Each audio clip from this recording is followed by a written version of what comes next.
Happy Wednesday, everybody. Thanks for coming out to the Warrant Committee. Nice to see you all here. We have one person who needs to leave at 9:30 p.m. And Brian Beaupre isn't able to be here, unfortunately, in person, but he said he would like to call in for the non-contingent discussion / vote if possible. So I'll give him a heads up. He's home with the kids, so I think he's going to try to get them to bed so that he can do that. The first item on our agenda is the review and approval, if you please, of the minutes. I'd like to make a motion to approve the minutes of February 27th. Second. Thank you, Mark. Any discussion? All those in favor? All those opposed? Any abstained? One abstained. Two abstaining. You're abstaining, Maggie, from last week? From Monday? Monday. Oh, no, that's fine. Okay, so just one abstaining. You just threw me off track. Phil, were you able to get sworn in Yes. today? Okay, great, thanks. Officially welcome then. Thank you. All right, well then we have nothing else to discuss under item number 2, vacant warrant committee seat, and we can move on to item number 3, which is the budget review and discussion for the planning board. Bill, do you want to join us at the table?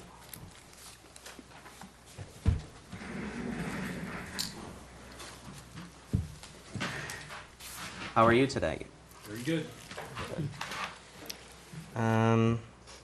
So we exchanged some emails, and I had some phone calls with your chair. Do you want to summarize those, or do you want me to? I will. Out of the budget, we have a $2,850. That would be my level number coming across the board. There's also a $15,000 one-time number in there that we keep putting in for professional services, which would be our match towards grants. When we do the contingent, the board asked me to go to twice that, to the 30,000, so they can go for more grants, put in more match. It's for professional services. The board would like to take that particular line, instead of putting it under the planning board, put it under the master plan implementation committee. That's the group that usually will be figuring out which projects they want to go after, which technical assistance grants they want to go after. It also gives town meeting a second bite at which projects that they're going in the right direction. Amy, would you mind joining us for just a minute? Sure. She'll need a chair. So part of the discussion with Brian first today was that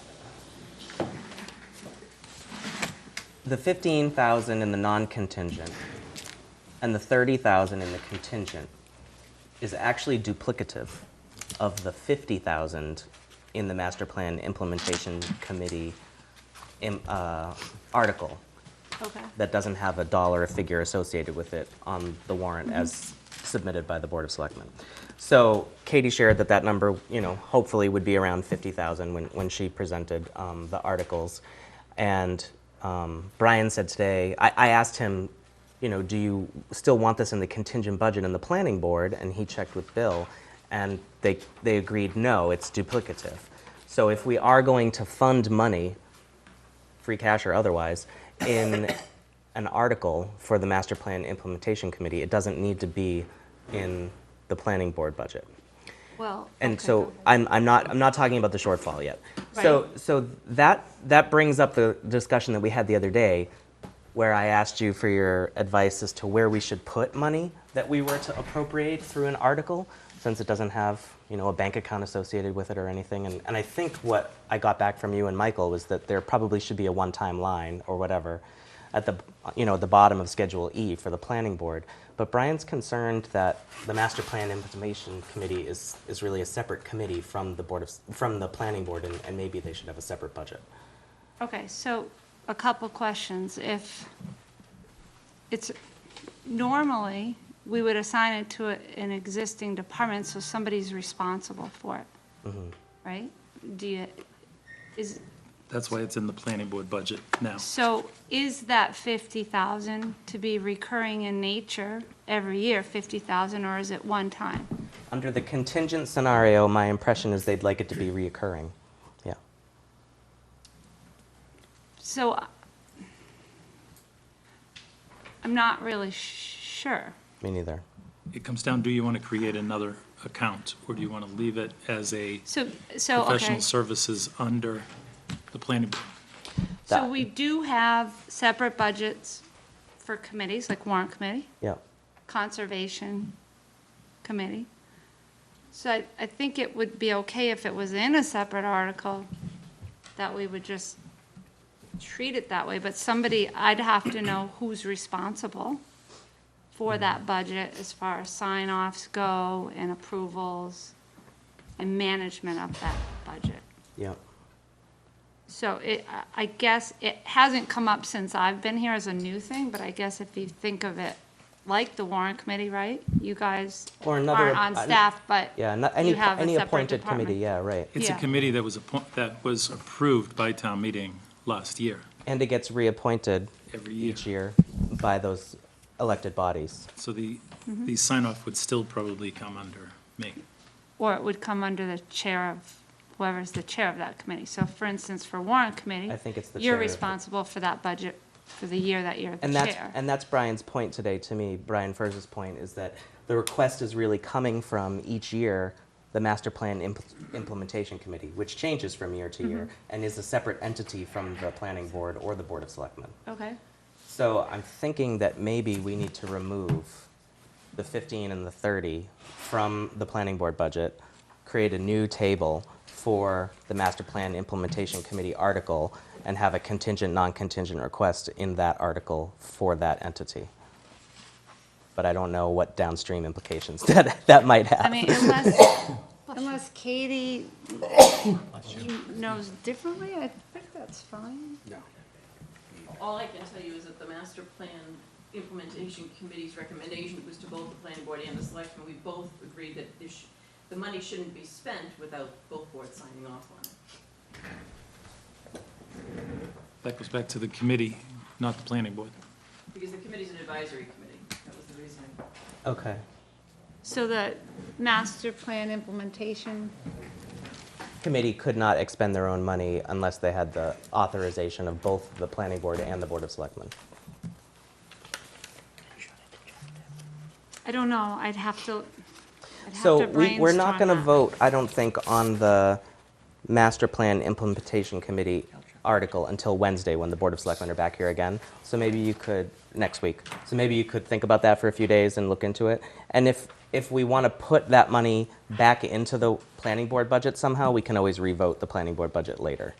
Okay, so I will just say that the numbers put forth with the shortfall only have 30,000 represented, because I wasn't aware of that 50,000.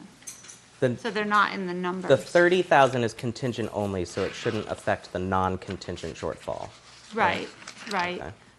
And the 15,000 in the workbook that Michael and I worked on, we identified that as being free cash because it was funded with free cash in 17. Correct. So, yeah, rem- so you're right, it shouldn't affect the shortfall. It will affect what Mr. Dennehy and I will be presenting later this evening, only Yep. because it's in at the 30. Yep, And we split it 15 and 15, okay. just because I was misunderstanding what it was. All right. Well, or So, it not wasn't a big really, deal. it wasn't really very well determined. But so the 15,000 that I'm recommending we remove from the planning board non-contingent number tonight will have no effect on the $1.5 million shortfall, is Right, what right, 'cause it Amy was and I free are saying. cash. Okay? All right, so, Bill, you don't have any concerns at this point about us removing that 15,000 from the non-contingent? No. Okay.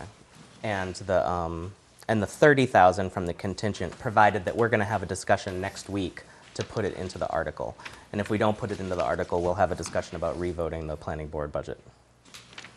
Next week, Yeah. yes. Okay. All right. Thank you. You good with me? Yes, sorry. Thanks so much, Amy. All right, so I'm going to remove the 30. and remove the 15, which on Schedule E drops the total to $2,850, and on Schedule A drops the total to $31,831. Does everybody follow what I'm doing and why? Okay. Back to you, Bill.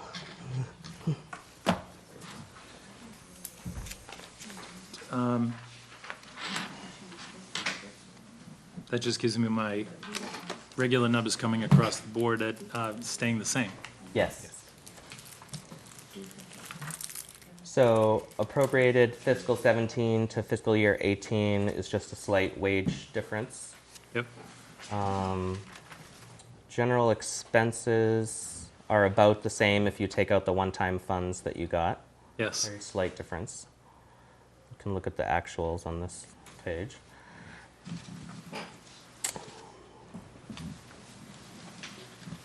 So I don't have any other questions unless anybody else has a question, or unless you want to point something out. Now it's pretty much what it's been with that request taken out. Right. So before we vote on this, I just wanted to explain that when we discuss next week that article for the Master Plan Implementation Committee, the $15,000 request that's in there potentially for free cash for next fiscal year is really interesting to me because there's a potential grant associated for matching funds, right? Yes. And how big could that grant potentially be if we increased the funding for that? We're looking at a grant right now that if we pay 15, we get 40, an additional 45 in services. Wow. Okay. That's one of the Delta grants we're going for. But the maximum under the contingent budget that we had been discussing was 50. Yep. Would that increase the match as well? Well, Or would that just be allows used us for to something do, that would allow us to do more. I mean, we know we need to do transportation, but we don't have something that we can go back and use as a match.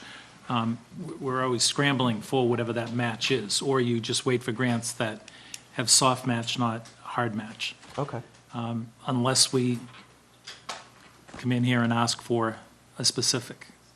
All right, and if you were able to get, I'm asking this because I don't think you're going to be here next Wednesday night, but if we were able to get the, Or I'm not. I don't think you're going to be here next Wednesday, right? When the Board of Selectmen comes back in? You didn't tell me yet, but go So ahead. anyway, if the warrant committee were able to recommend and the town approved the $15,000 through one-time funds in the non-contingent budget, Yes.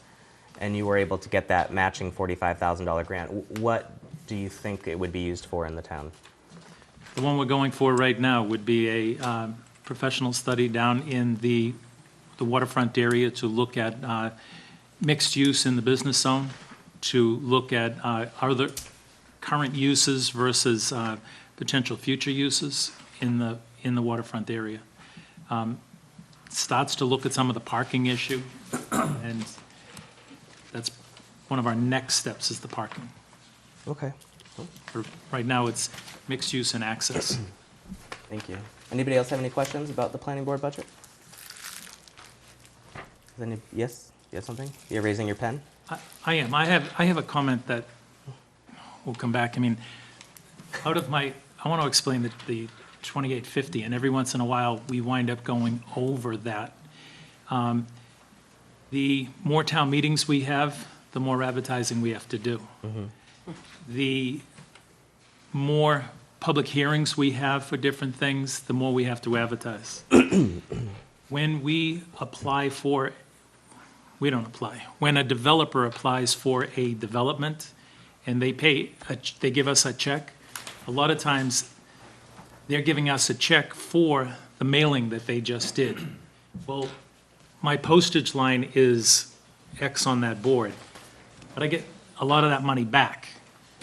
And I don't really get it back. It goes into the general fund. So when I come to you and say I need a reserve fund transfer because I didn't have enough, and I did it, I believe, last year for advertising,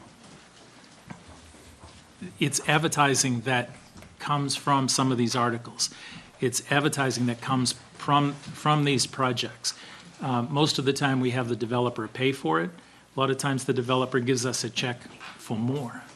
But it doesn't come back and refill those coffers there. I have to come to you to get those coffers refilled. So it's not like I'm overspending, it's more, the more business I get, the more I wind up spending, and that's why I have to come back to you. But I did get it back, if that makes sense to you. It does. Yeah, Okay. yeah. Understood.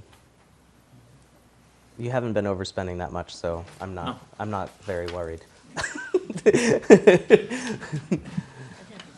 And it Julie? makes sense. You're not the only budget that has an effect like that. Right, okay. All right?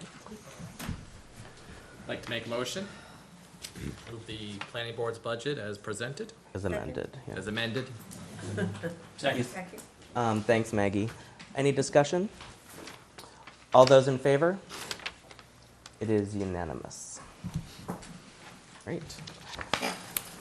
Then we will move on to discussing the marijuana moratorium article.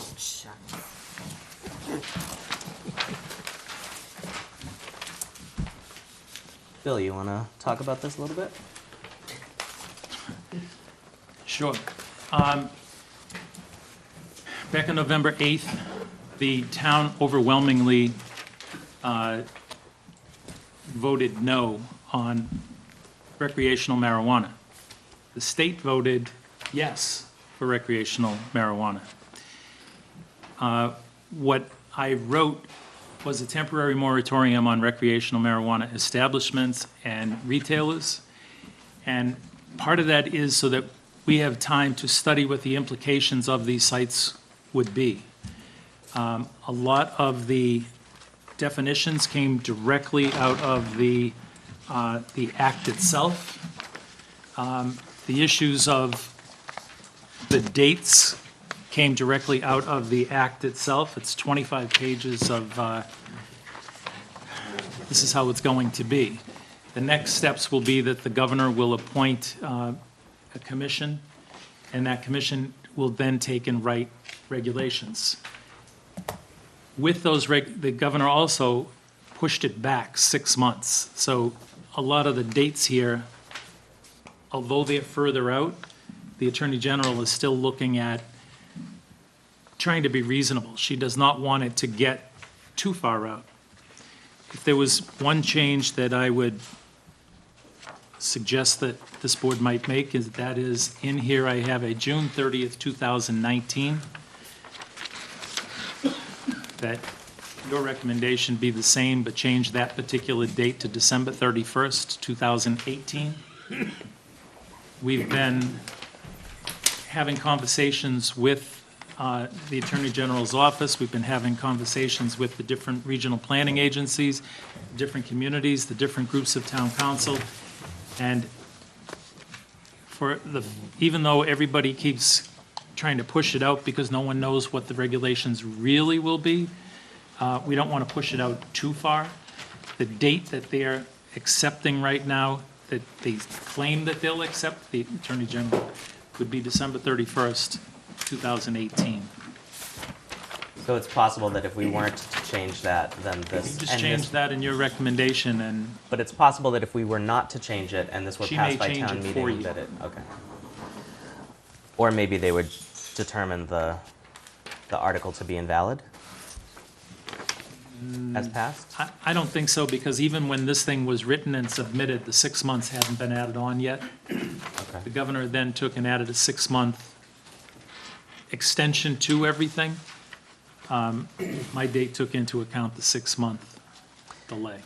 Well, this article has been approved by the planning board as is.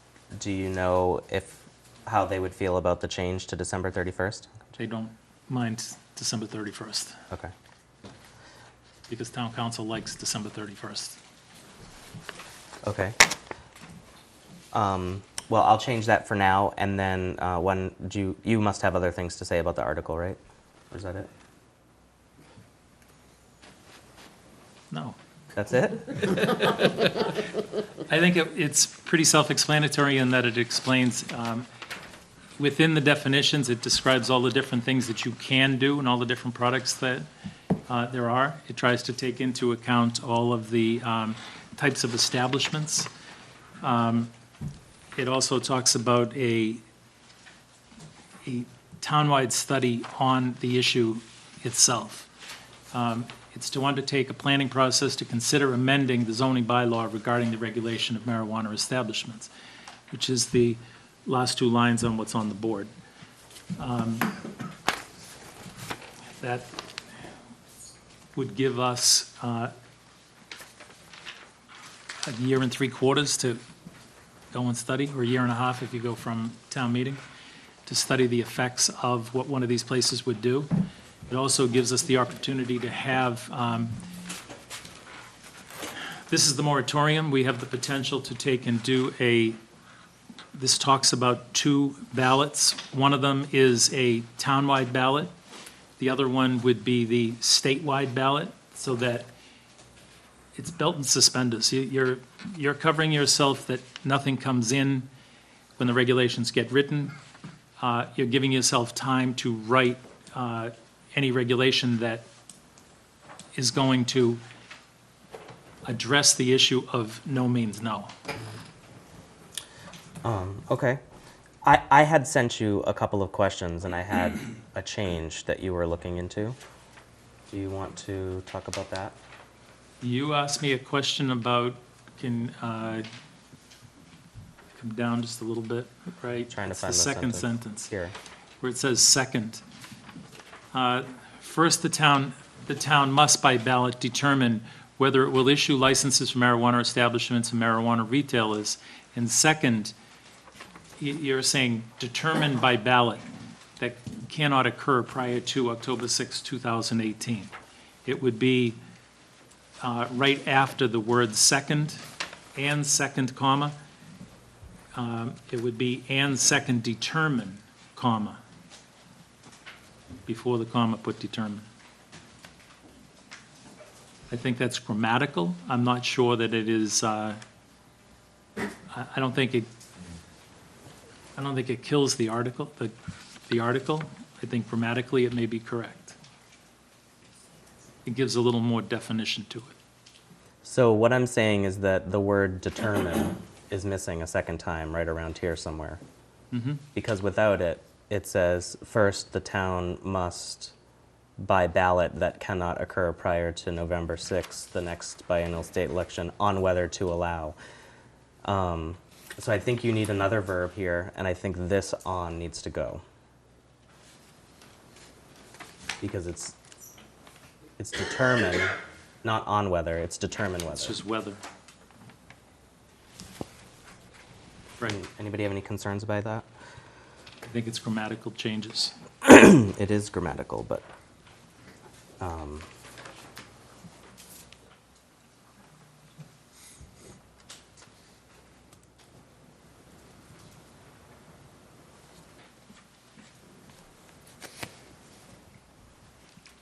Straight down. can I say this?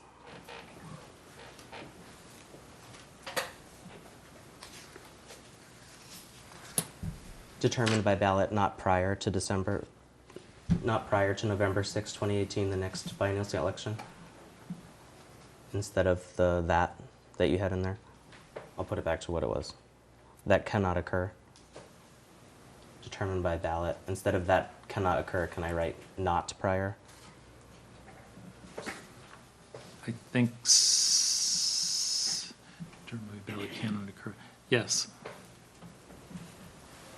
Not prior to November 6th, 2018, the next biennial state election,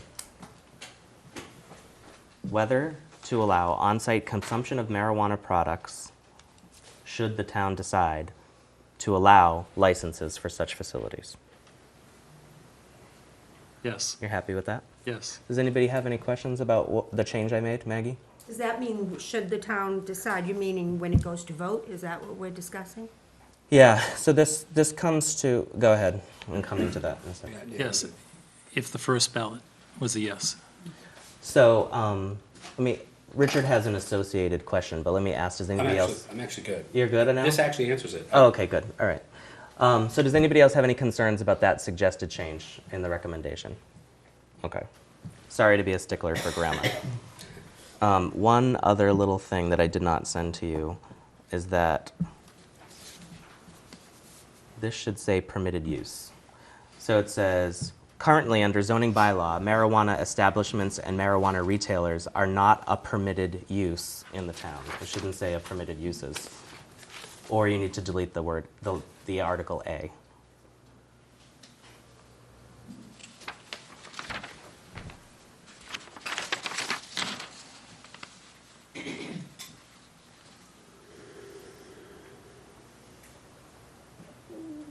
Take out A. Yeah, that's what I would do. Are not permitted uses, okay? I don't have any other questions. I did change the December 31st, 2018. What questions do other people have? No concerns, no questions? Then maybe a motion? It's so quiet tonight. Are you saving it all for later? Motion to approve the marijuana article as amended, The recommendation. the recommendation. Okay. Second. I think that was Chuck, right? This one. Thanks. Any discussion? All those in favor? It is unanimous. Thank you. Thanks, Bill. Thank you.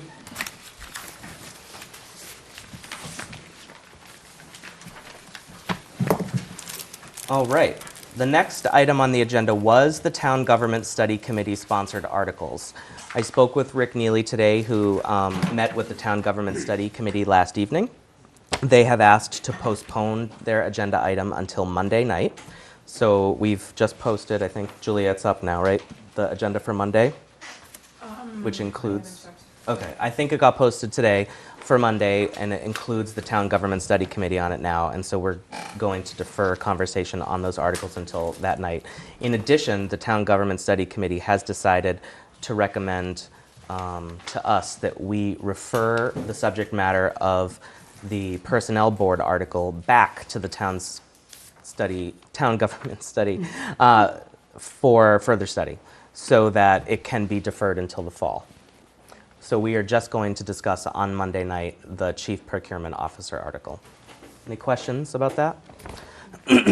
All right, so next on the agenda then would be back to the, I would suggest that we move the contingent budget discussion above the the non-contingent budget discussion above the contingent budget proposal, so that we can finish that dialogue before we move on with a new conversation.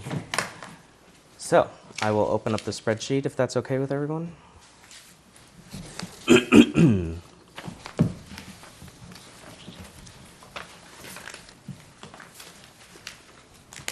is where we left off.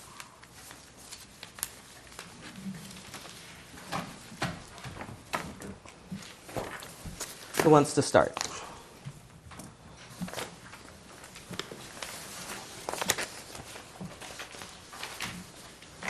Bill? I'd like to pass out some information for the committee, which bears on the discussion that we had on Monday night.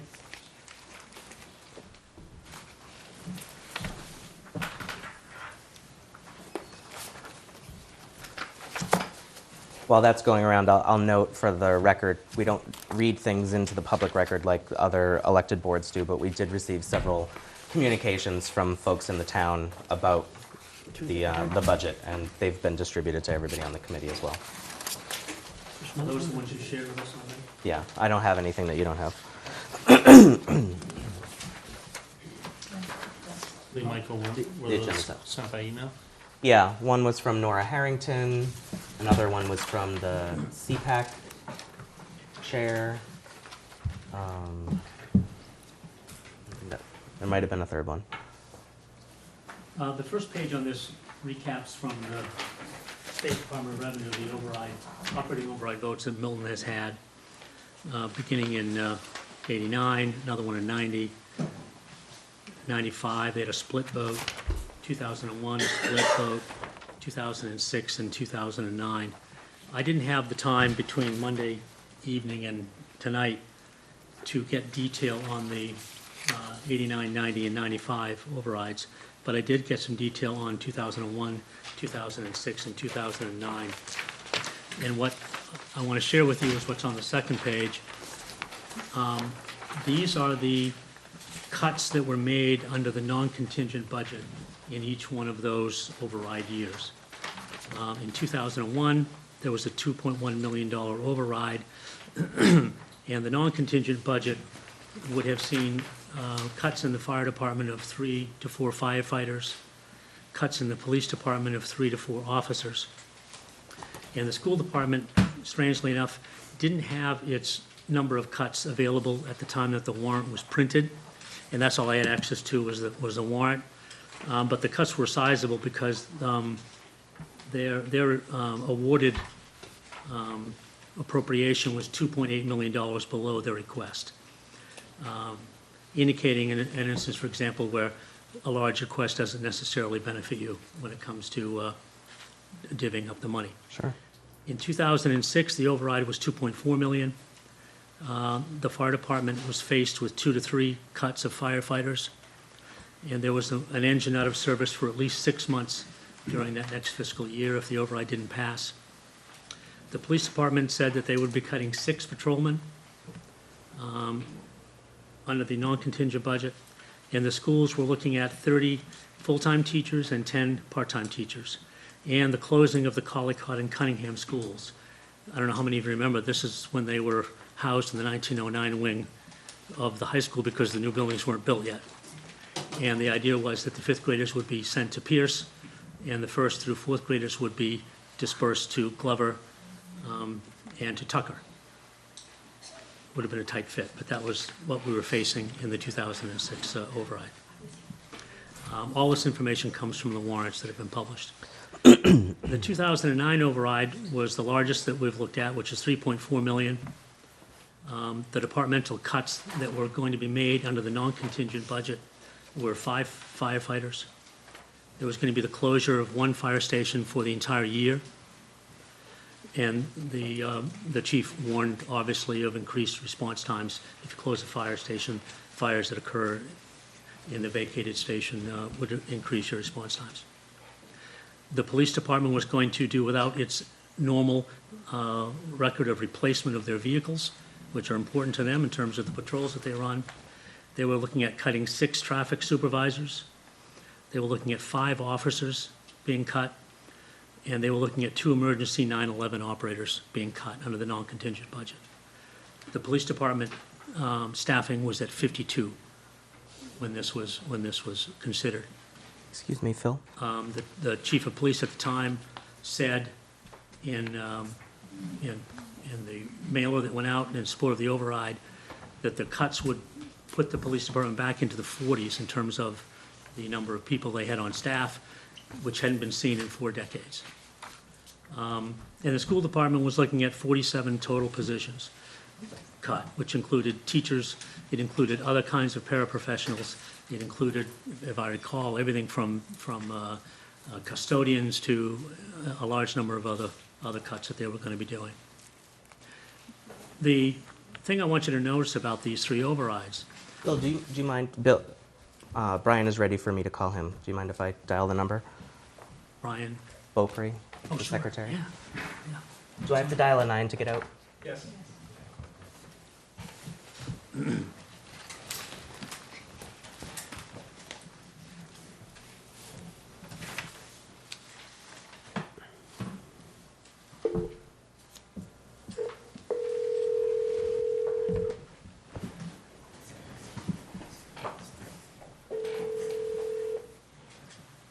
Hello, Hi, Brian. Can you hear me?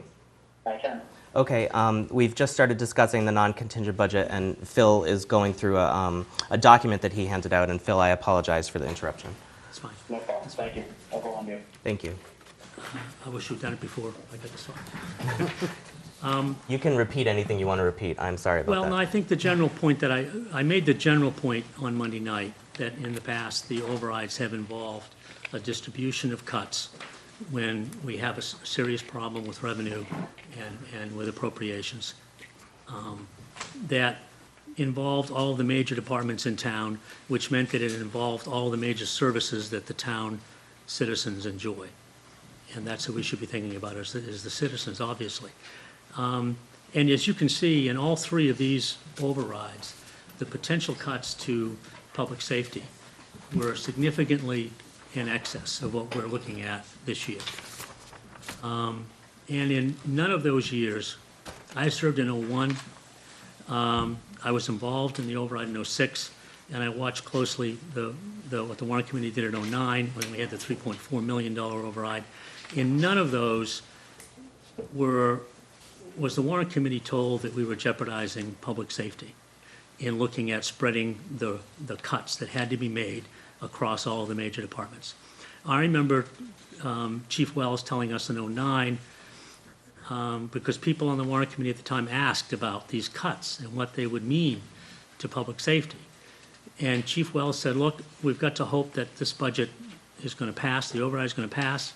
If it doesn't, we'll make these cuts, and they will be severe, and there will be things that people notice. But we will do what we have to do to get through a year so that we protect the public safety of this town, and we will go back, if we have to, in year 2, after people have seen the effects of it, and we will ask them again if this is what they really want. But we're not putting ourselves in a situation where that's the case right now. I think we're putting ourselves in the case where so much of the burden is being borne by one department, that there may be large numbers of people in the community who don't feel that it is a high priority, that they get out and support this override, or that the override is that much necessary. I mean, I can't believe you haven't met people who don't think that the schools need an override in any year. And there are... That the schools what? That the schools need an override in any year. And there are people who believe that the only reason we ever have overrides is because of the schools. And I think that we're playing into that mentality. But I guess the concern I had was that I was hearing fearful, frightful things said about public safety.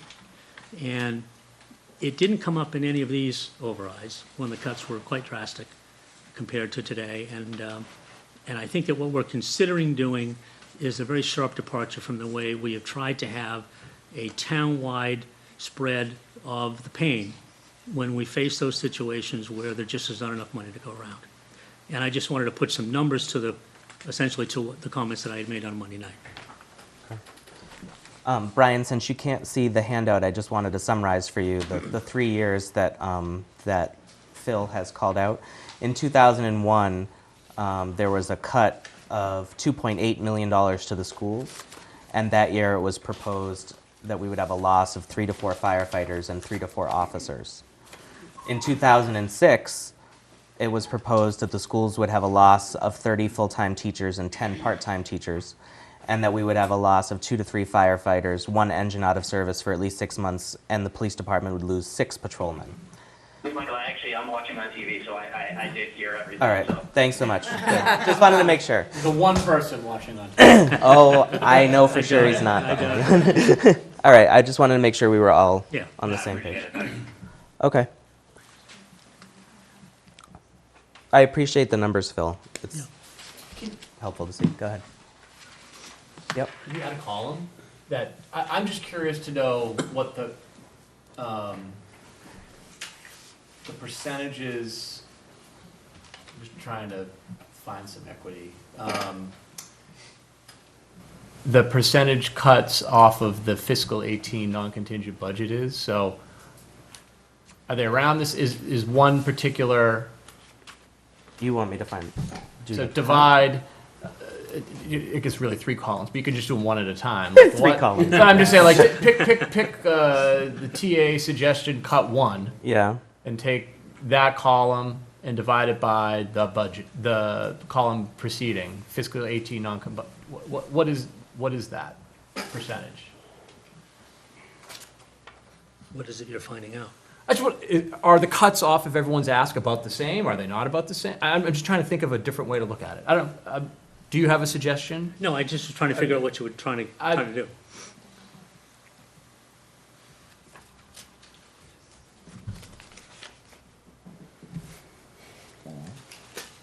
So schools are 3, I can't see that far, sorry, but Well, it says that the school budget is 3%, and that the public works budget is 2%, and that all the other ones are 1%. Right. And so skipping to the,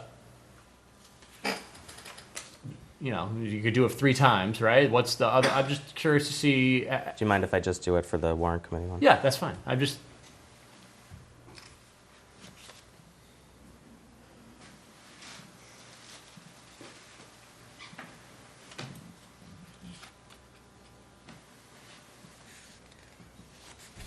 Uh-oh. You need a little. Every once in a while, the Mac gets a little bit funny about Excel. Once you get into decimals, you're in trouble. Yeah, it's not going to work. Hold on. Let me do another.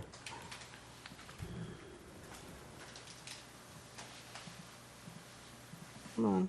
There it is. Ugh. Sorry, I need my mouse. Okay. So the warrant committee recommended cuts that we were discussing the other night that we didn't vote on. Can you? I'm sorry. This is a nit. Can you give me a couple of decimals on that? Oh, wow. I mean, it matters a little bit. You need to make a differentiation between the Yeah. small. I mean, 1 and 1.8, or is a big difference. Okay. Bless you. Thank you. Sorry for everybody at home.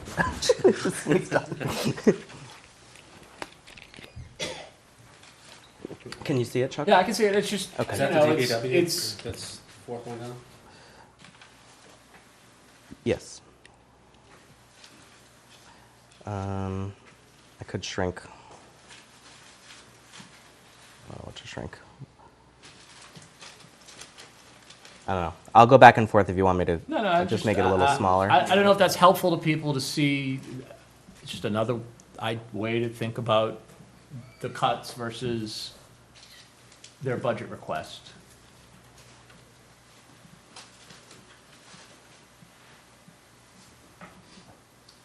Okay. Do you draw any conclusions from that?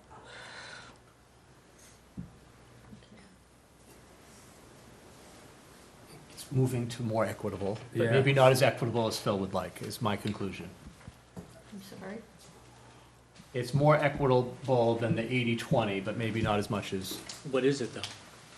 So for the schools, it says it's a negative 2.36% cut off of their fiscal year 18 Request. non-contingent Non-contingent request, right? And for Public Works, as Joe was mentioning the other night, it's the larger request there. It's 3.58%. And there's a lot of 2s in between, and it looks like public safety is 1. Right, because we held them. Because we held that constant. Yep. Well, we held them to the lower Exactly. suggested cuts.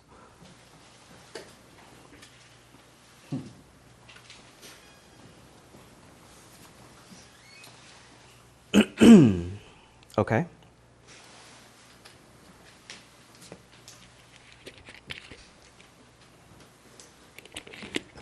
Other questions, discussions, observations?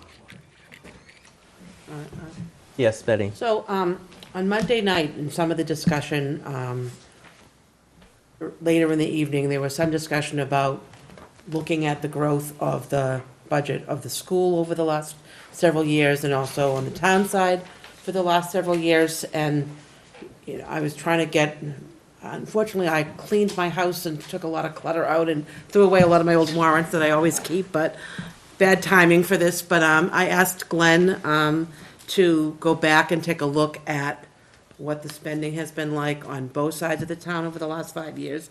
I have shared that with some of the people on the school subcommittee, and it came to me late because I changed my email address and forgot to give Glenn my new address, and he just gave it to me. But basically, it shows that the appropriations on the school side and the town side are not dramatically different in their growth. The schools have taken a little bit more growth than the town side. You know, if Glenn could come up to the table, he could maybe talk a little bit more detail about that if you would be willing to. Is that all right? Do we need that discussion? Well, I just wanted to make the point that one was 4 point, hang on a second, I just lost it for a second. You know, Glenn did something where he took enterprise funds out and debt service out, the Blue Hills out, Affordable Housing Trust out, to really try to get it down to a look at both sides, and it's not that dramatically different, is what I want to say. What are the numbers? Not that dramatically different from what, Betty? That they're pretty much evenly, the growth on the town side departments, if you will, was about 3.42. And on the school side, hang on a second. I'm willing to believe that that's true. I If you- just don't, yeah. what do you want us to conclude? Well, I from just that? want to say that the idea that the schools have been doing very well and the town side has been taking hits, I don't think, when I looked at these numbers, that it came out that that was the case. So, the school budget was 4.12 if you back out sped, is what Glenn's look at it was. And the total appropriations grew 3.46. And the town side was 3.42. So 4.12 versus 3.42 was not necessarily, I think, a huge spread that I kind of began to think, so that's why I asked him to go and take a look at that. And I can send the whole warrant committee this email, if that's okay with you. Sure, All right. of course. Phil? I think the point that Betty was making was that at the end of the meeting on Monday night, an additional reason offered for something like an 80-20 split was that the idea that in recent years, money had been given and put into the school system that had sort of rebalanced the allocation of our appropriations in favor of the schools as opposed to the town. And I think that what that numbers show, and some other numbers that we have seen, is that there is not a tremendous difference in what's happened in the last 4 or 5 years in the reallocation of money over to the school side. Certainly not as much as I think people think, and I think part of that is because they confuse the advancement budgets, and they forget that those advancement budgets were removed at the end of each year. Yep. Before the next year began, and the base of those, the next year's budget never included the advancement budget. And when the advancement budget in year 2 was finished, it was removed. And it was not put in the base of the year 3 advancement budget. So Yeah, your that point's money great. has not been added to the base of the school budget. That's correct. And I yeah. think that's what's driving the perception among some people, that there's been this tremendous shift of money into the schools from the town side. I think that that's correct. I did hear one additional point with regard to that, which was that when you use free cash for the schools year after year, as you did with 3 advancements budgets and then funding full-day paid kindergarten, that you're doing so at the expense of using that money on something else, some other department. For 1 year. Yeah, for that year, right. Yeah, not But for a permanent term. Okay. I saw her hand. Yeah. I don't recall it being so much a them against us discussion the other night. We were listening to public safety, and the issues came up, that they were having brownouts in the fire department, or potential ones, and how we can't adequately keep our town safe. It wasn't that the schools were taking in a huge amount of money to the detriment of everyone else. It was that we were trying to meet a plan for both the fire department and the police department. It wasn't contentious. We were No, I didn't say it was. recognizing that the town is not safe for anybody. Well, you can do your faces, but, I mean, we were listening to the experts. I didn't hear anyone say the town wasn't safe, except members Yeah. around this table. Yeah, when the police department says they can only put 4 or 5 now, maybe, since we gave them some money back, 5 cars out per shift. Well, what do you think they were doing in these 3 years? I don't know, because I mean, I the cuts can't were really, bigger. I can't really piece this together because the years are scattered. And some of these years I wasn't here, so, you know, I can't say really what happened. But I do know, regardless of the past, it's not good now, and this is what we're talking about now. The fire department is not in a good place for whatever reason. It's not in a good place. As they used to say in Galveston, where there's smoke, there's fire. And there's a lot of smoke. So what are we waiting for, the fire? And I hate to be corny about it, but I think it's not a good plan. I wouldn't suggest it, whether I lived here or not. I wouldn't suggest it. And I always thought Chief Wells did a good job. He always was explicit that that isn't the best way to police a community. And I think the budget we heard the other night is not a good way to police the community. And I'm just talking about the here and now. I'm not going back 10 years. I'm just suggesting what we do now. Richard and then Chuck. Yeah, I'm in the same boat. I mean, again, I don't want to sit here and pit schools against the rest of the town. And I'm just looking at what we've been talking about the last several months. I'm going based on all the meetings that we've been doing, Yeah. not based on just this week. The plan that was kind of just put up shows, I mean, it was the 80-20 that we got from the town administrator, right? So we have a strong town administrator. They came to us. I think we did our due diligence to go through it.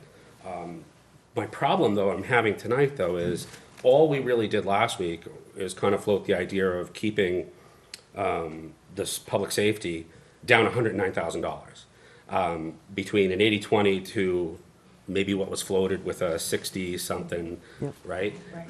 But what I'm hearing, though, is from the school side is it's not equitable. I get that. So kind of what I said last Monday is, so what's the plan? Because it sounds like even if we said, we'll throw that 109,000 back up at the public safety, and then we get the worst case scenario for public safety, that's still not good enough, right? So what you want to see is more equitable. What does that mean? 50-50? And then what you're going to do is Public Works already looks decimated up there. You want to add another 4 or 5% to that? I mean, I don't know where the conversation is going, so I'm having trouble visualizing it. So for me, the one in column G with the WC cuts that we floated last time, I get that, I understand it, I can get behind that. If somebody has a different plan or idea how to spread the money out, because here's the thing, we can't just say, make it equitable, make it 50-50. We actually have to balance the town side of the budget. So where do you want to put the extra money? I don't like the conversation that was going on Monday with a few folks by saying, let's make it look worse. Maybe you want to make it look like 2009, 6, and 1, but this isn't enough of the budget for me to understand what went on in those years. I wasn't on the Warrant Committee in those years, and I just don't know what the details were. I don't know why there was all this, but here's what I'd like to see. If we really want to look at this, let's throw 2018 on there and see what the other minuses are, because it's not, let's fire 30 school teachers. There's a whole lot of cuts that are behind these things. This. Even with the 80-20. Now with the 75-25, there's still a lot of cuts on the town side. So if you want to start chopping, somebody's got to come up with some areas to chop.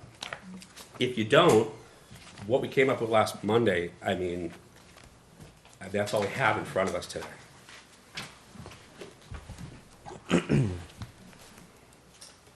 I think I had Chuck and then. Yeah, I just, I want to at least set, I think Brian said this last time, and I agree with them. I just want to, maybe we start with, can we agree that the guardrails are the 1 and the 1 and 2, meaning the 65-35 and the 80-20? I mean, I don't want to take a vote on that, maybe just a nod on, like, we're talking about those two are the outer bounds for both. And if we agree to that, then we're only arguing. We're arguing about $110,000, That's the and problem. I support the working capital cuts column. I'm open to other ideas, if there are other ideas, or 109,000. 109, excuse me. But You're open to the what? I'm open to other ideas if there are other ideas, but, was one idea. I mean, if some of the other ideas are, no, I like the 80-20, no, I like the 65-35, well, that would be good to hear. Or if there's some other middle ground, or, If there's I'm ever, just- I'm prepared to support the column G warrant committee cuts. Yes, I just think to it takes kinda- into account the totality of everything we've heard, all the work we've done. It's not quite what the town wants. It's not quite what the school wants, but it's reflects priorities. Michael? Yeah, I think that Phil did us a service by presenting us this little rubric of what we're up against. And it seems to me that this particular year, the schools approached the non-contingent budget differently than the town side did. Because the schools put in what they needed for level service. We brought this up before. SPED is out of control, but they have to do it. So they have to add their head count even in a, you know. But what we heard from the police, I know, is that they have 56 positions approved, and they've got 53 people on the street. And so in this cuts that we voted last night, on Monday night. We didn't vote. Well, we discussed, I'm sorry. Which comes, the .73 version, which is splitting the baby right down the middle of this, you know. We said, they said they were gonna take it out of overtime, but it's basically like a full-time equivalent. So you could say the police are talking about 4 positions, like they did in the other years. Yeah. Fire, it wasn't quite as clear. They talked about a brownout. We voted to let them brown out a station half the year. That's not good, but we said, you know, in years past, they said, well, one station's getting closed. So, you know, and we didn't go through the $109,000 that was preserved for public safety with a fine-tooth comb. I heard that maybe, you know, we wouldn't be able to run the Milton Road race, you know, if we. Yeah. There's some things, maybe we could take some of that $109,000 and move it somewhere else, you know. We didn't really get down to that granular level. Because I basically think that the harder job that we have is to come up with a contingent budget that the voters will approve. I mean, this is basically an exercise in like, well, it's kind of like fear-mongering. It's, you know, we're going to be saying, okay, town, we're not picking up the trash in the business districts. We're not cutting the grass. We're not doing this. We're not doing that. And we're also going to have, you know, 5 out of 6 zones covered with the police and a brownout in one of the stations, you know, Central Station, half the year. If you hold us to it. So it's $109,000, which is probably, you know, we should all get behind like the thing that we want to go with. Mark? Yeah, so, I mean, just to kind of piggyback on all of that, and maybe the numbers that the fire department, I don't think they really mentioned it in conversation, but, you know, it's certainly in their impact statement here that, you know, a study was done and suggested that, you know, a safe operating level is 68 firefighters. They're currently at 56. So their point was, look, we've been razor thin for a long time. We can't sustain any more cuts. And, you know, that to me is kind of the dramatic effect of, okay, I mean, you have to, we don't want the school to have layoffs. We don't want the fire and we don't want the police to have layoffs. And I think, you know, probably speak for everybody, you know, at least those of us who've seen, you know, these impacts that are coming, we hope an override's going to occur. But at the end of the day, you know, if we are going to have to live with a non-contingent budget, you know, we have to make a judgment call as to what we feel is more important at this time. You know, I think as a parent, first and foremost about my child, and my child's going into the Milton Public Schools next year. I don't want to see cuts to her services whatsoever. At the same time, I don't want to know that she's jeopardized in safety because there's a rolling brownout in town with one of our engine companies. And to me, that's more important. It's a personal decision of, you know, what one person feels is more important versus another. But I agree also with the sentiment that we should not be pitting this as a schools versus police and fire exercise. You know, at the end of the day, it is going to be, you know, a personal judgment call of what we feel is the best situation for the town. And I think what we've heard from all of these departments is that we're in a pretty tough situation, but the police and fire have made a pretty good case with the unfunded positions that they currently have approved, that they are already operating at a level below where they should. And I don't know if I necessarily heard that from the schools. I think the schools weren't necessarily saying, we have all of these unfunded positions that, are drastically impacting our services today. I do understand and appreciate that, there are a lot of strains on the schools due to special education funding and things like that that are mandated. But it's just a qualitative assessment, really, by these impact statements. So, I guess just wanted to kind of underscore the police and fire, what they did mention for numbers there. And, I think that that's really what was resonating here and what caused column G to occur the other night, so. Thank you. I'll come to you in just one second, Jean. Mike, I just wanted to clarify something you said at the beginning. I think what I heard you say was the schools may not have submitted their budget, their non-contingent budget, the way the rest of the departments did. Out of necessity. I mean, they have to do, they did a level service. And they As said- opposed to level dollar. Right, and they said, these are things we have to do by law, so. I think that the department heads might argue that they did submit it in a similar way.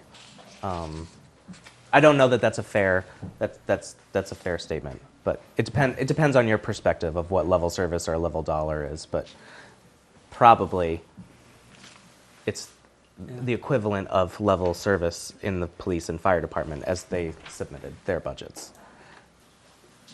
I just didn't want it to sound like the school submitted anything that they didn't need to submit in their non-contingent And budget. I certainly did not mean that.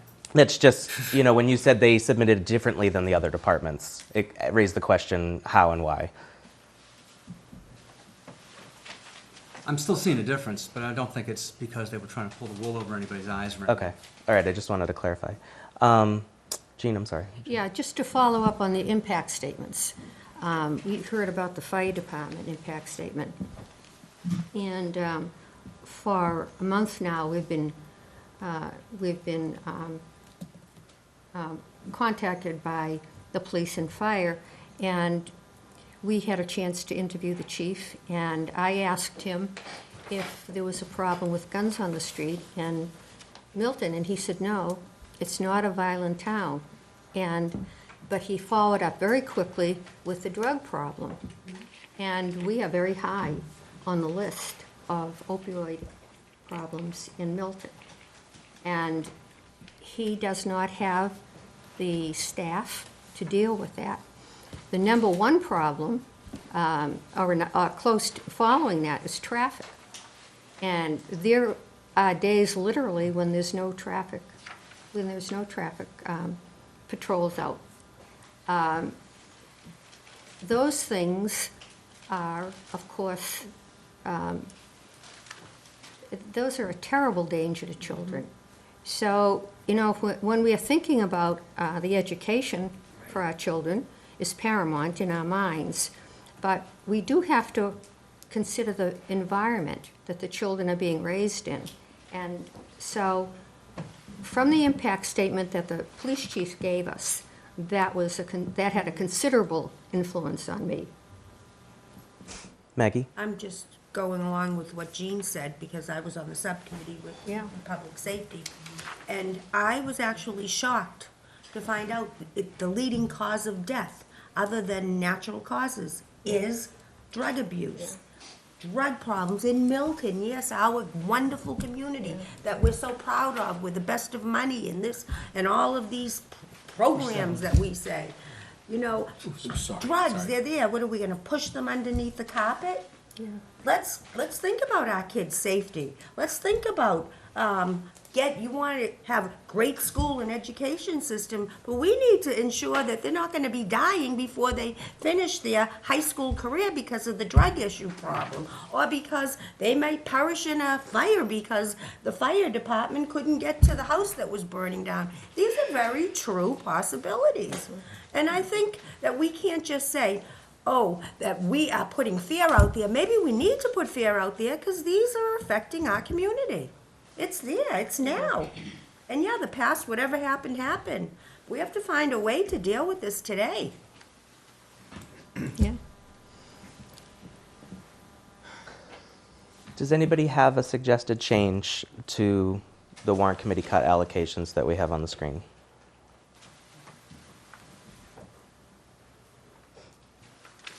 Is it time to vote on them then?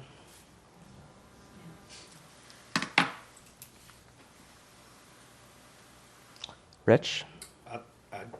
I mean, I want to start by saying, I agree with those comments about hitting. I really do feel that we've spent a lot of time this year going through this, and I think it was respectful.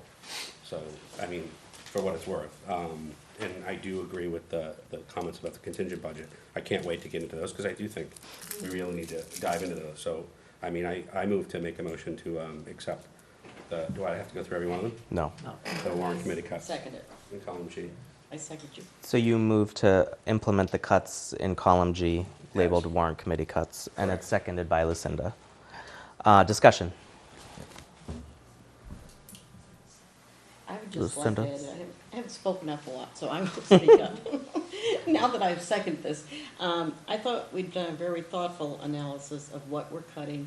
We've been going through, all of us have heard the details of each budget that's been coming through. Plus, we've had individuals, such as myself and a few others, who reviewed the public safety thoroughly. And at the time that I was reviewing it, I was amazed at how well they, meaning the chiefs, were handling what they were having to do with the numbers that they had. Because I hear about the opioid problems, and I've been watching other towns around where I have a summer place up in Gloucester, and that police chief has really gone on to getting into the opioid epidemic up there. And I don't think we take it seriously enough in this town, and I'd like to see that supported. And but again, I did do a lot of more in-depth analysis on those than the other committees, but I still have my priorities. And the other thing that isn't brought up frequently is that we know that a lot of school-age children's parents will come out and vote for an override or something, but there are still a lot of people, like me, a senior citizen, who has to pay, and you can be forcing me into having to sell my house because I can't afford the taxes. That's an exaggeration. But I'm just saying, as an example, there are a lot of seniors around. There are people who need to have the protection. I want to make sure my house is protected, and I do have a 92-year-old mother living with me. I have people I want to protect, and that doesn't get addressed by any of the children's stuff. So anyway, I think we have to listen to different versions from people's different positions in life. And there are a lot of senior citizens and older people in town that we need to take care of too. So that's the end. That the police are trying to take care of as well. Yes, right. Betty? You know, I agree with all that discussion about the importance of what the police do. I think we have a really terrific fire department and really terrific police department. You know, I admire them. They put themselves out there every day. You never know what's going to happen. But what I'm going to say to you is that the contingent budget is what addresses additional police officers. This budget that you're voting on right now does not give you extra police officers to help with the epidemic that you're discussing. So the only real layoffs that are happening are on the school side and maybe at the library with the cut of hours and service for one of the employees. But the real cuts are coming on the school side now. You know, the police department has been looking for additional staff for a number of years, and, you know, that's always been a discussion. But there's no real positions that are being cut in the non-contingent budget except on the school side.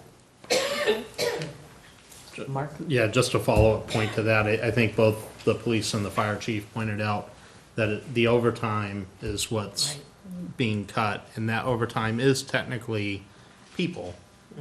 It's man hours on the street, it's man hours on our fire engines. So, you know, I totally get that, you know, we don't have an actual person assigned to that particular cut, but there is a service-related impact from a human perspective.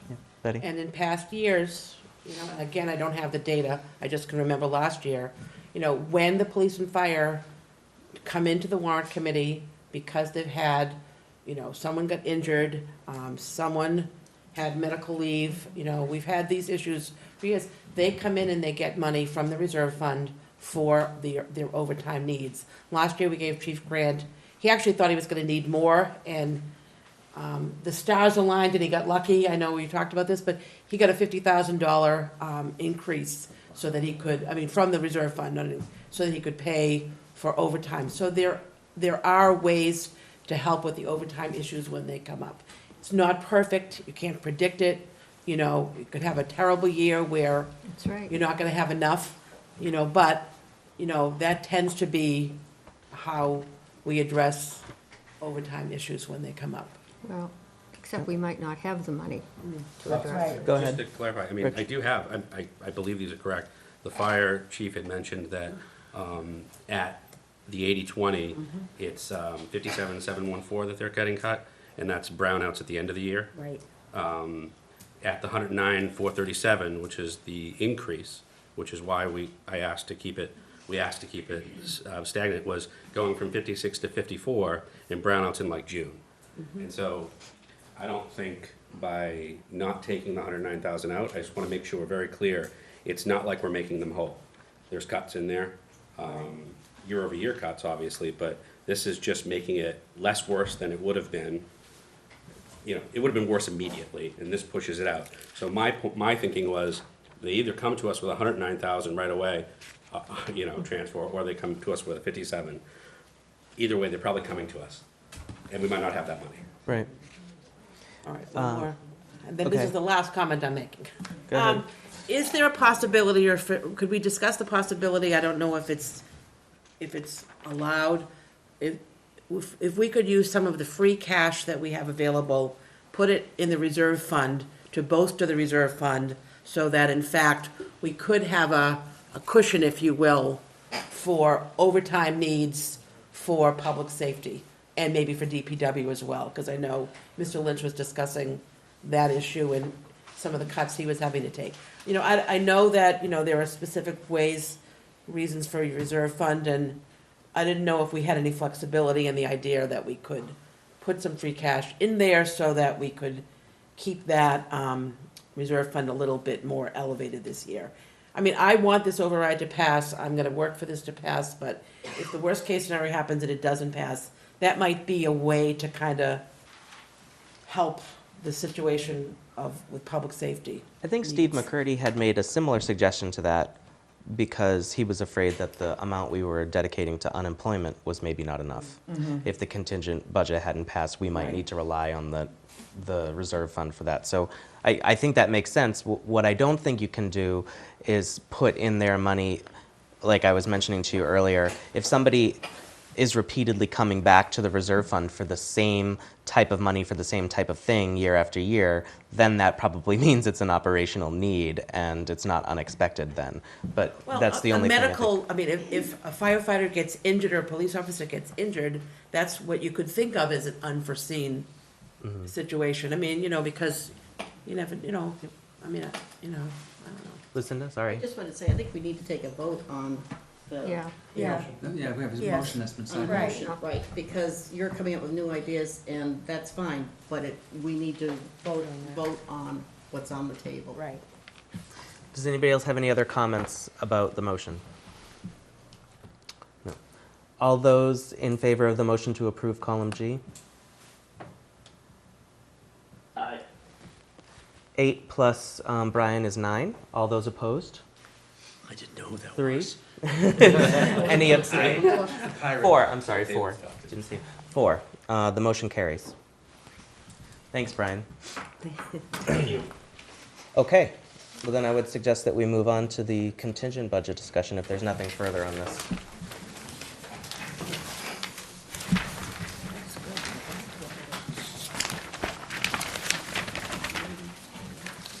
Michael and Amy, do you want to join us at the table? I don't know.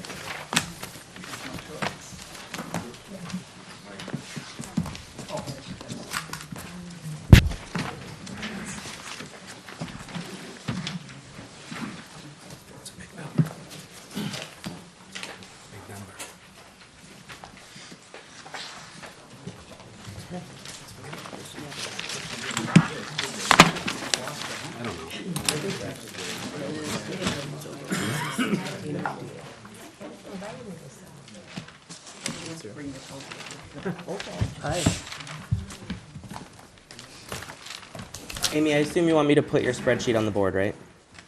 Yes, please. Yes, our spreadsheet. Just need to find that.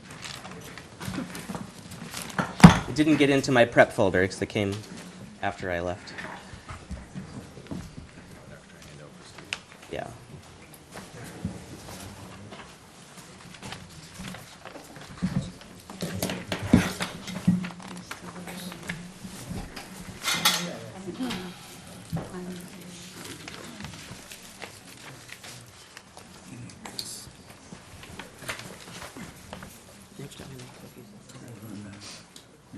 All right. Good? Mr. Chair, thank you, members of the committee. Thank you again for having us this evening. And thanks again for your diligence, a lot of the comments that went around the table. I'd like to echo my support for all the work that's being done in this room. I know we've been here 4 or 5 times ourselves, and it's not an easy task. So for that, I thank each and every one of you. I said at the boards and committee meeting they had for me over at the Council on Aging a couple of Mondays ago. I think that's what makes Milton very special is the volunteers and the dedication that goes into the committees and boards, and no truer than the people that sit here tonight. So I personally like to thank you for all your work and working through a very tough non-contingent budget. And as we move on to the contingent budget, I wish you luck in taking a look at that and seeing where we are. I know we talked about it, it was either Monday or a week ago, Wednesday, we talked about the high water mark, right? Which was the entire contingent presentation from the town and school collectively was roughly about $5.4 million over FY17 appropriation. And that's our shortfall. I think our minimum number for the contingent budget is where we stand now with the non-contingent budget, which is 1.579-ish, something like that. So I think someone used the term guardrails earlier tonight. I think that's somewhere where our vehicle is traveling. But we presented last night to the Board of Selectmen and Chairman Walker from the school committee, who's here, did a very good job of detailing the priorities that the school department had tasked themselves with and was approved by school committee tonight. I will ask him to come up and speak to those points. Just from a collective portion, Amy and I sat down over the last couple of days with the town department heads as well as the school side and prioritized things or asked for priorities. At the January 10th Board of Selectmen meeting, I was asked, how many employees would the contingent budget add to the town?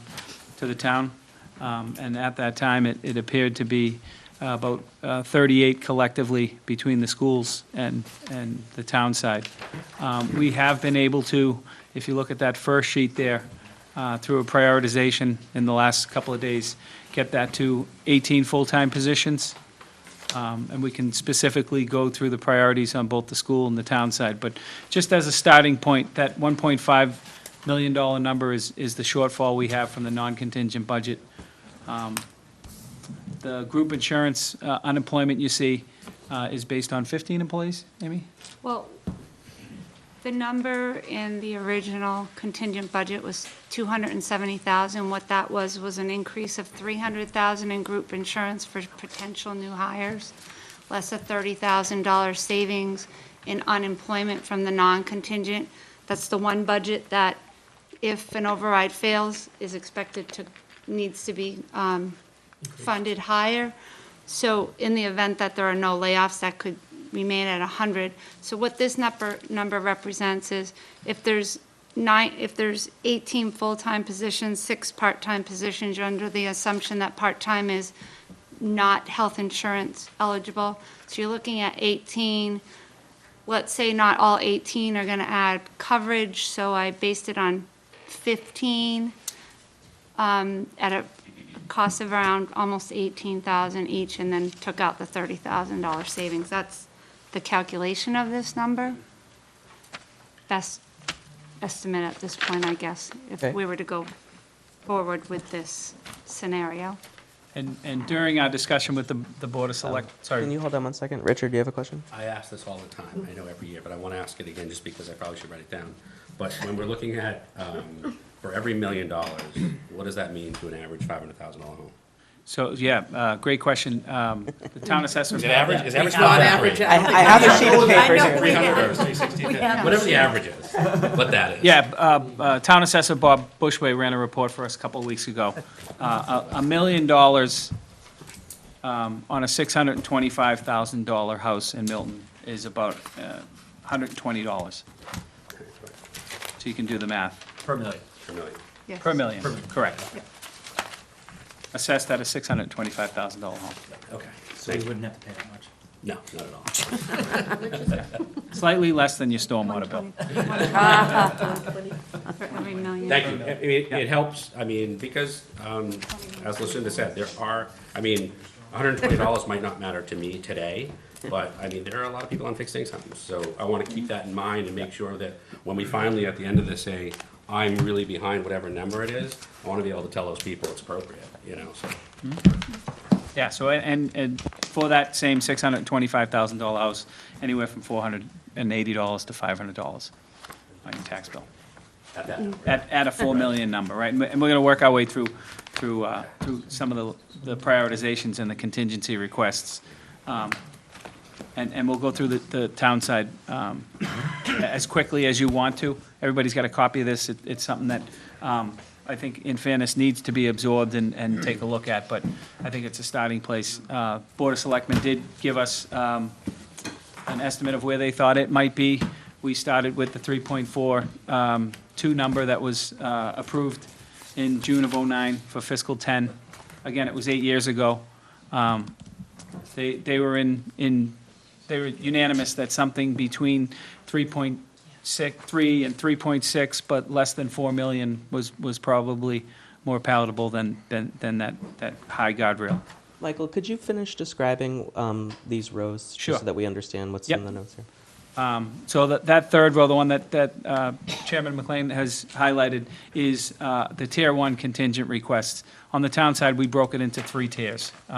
Tier 1 is a priority one, and then each of those on the pages following are listed in their priority, with number 1 being most important.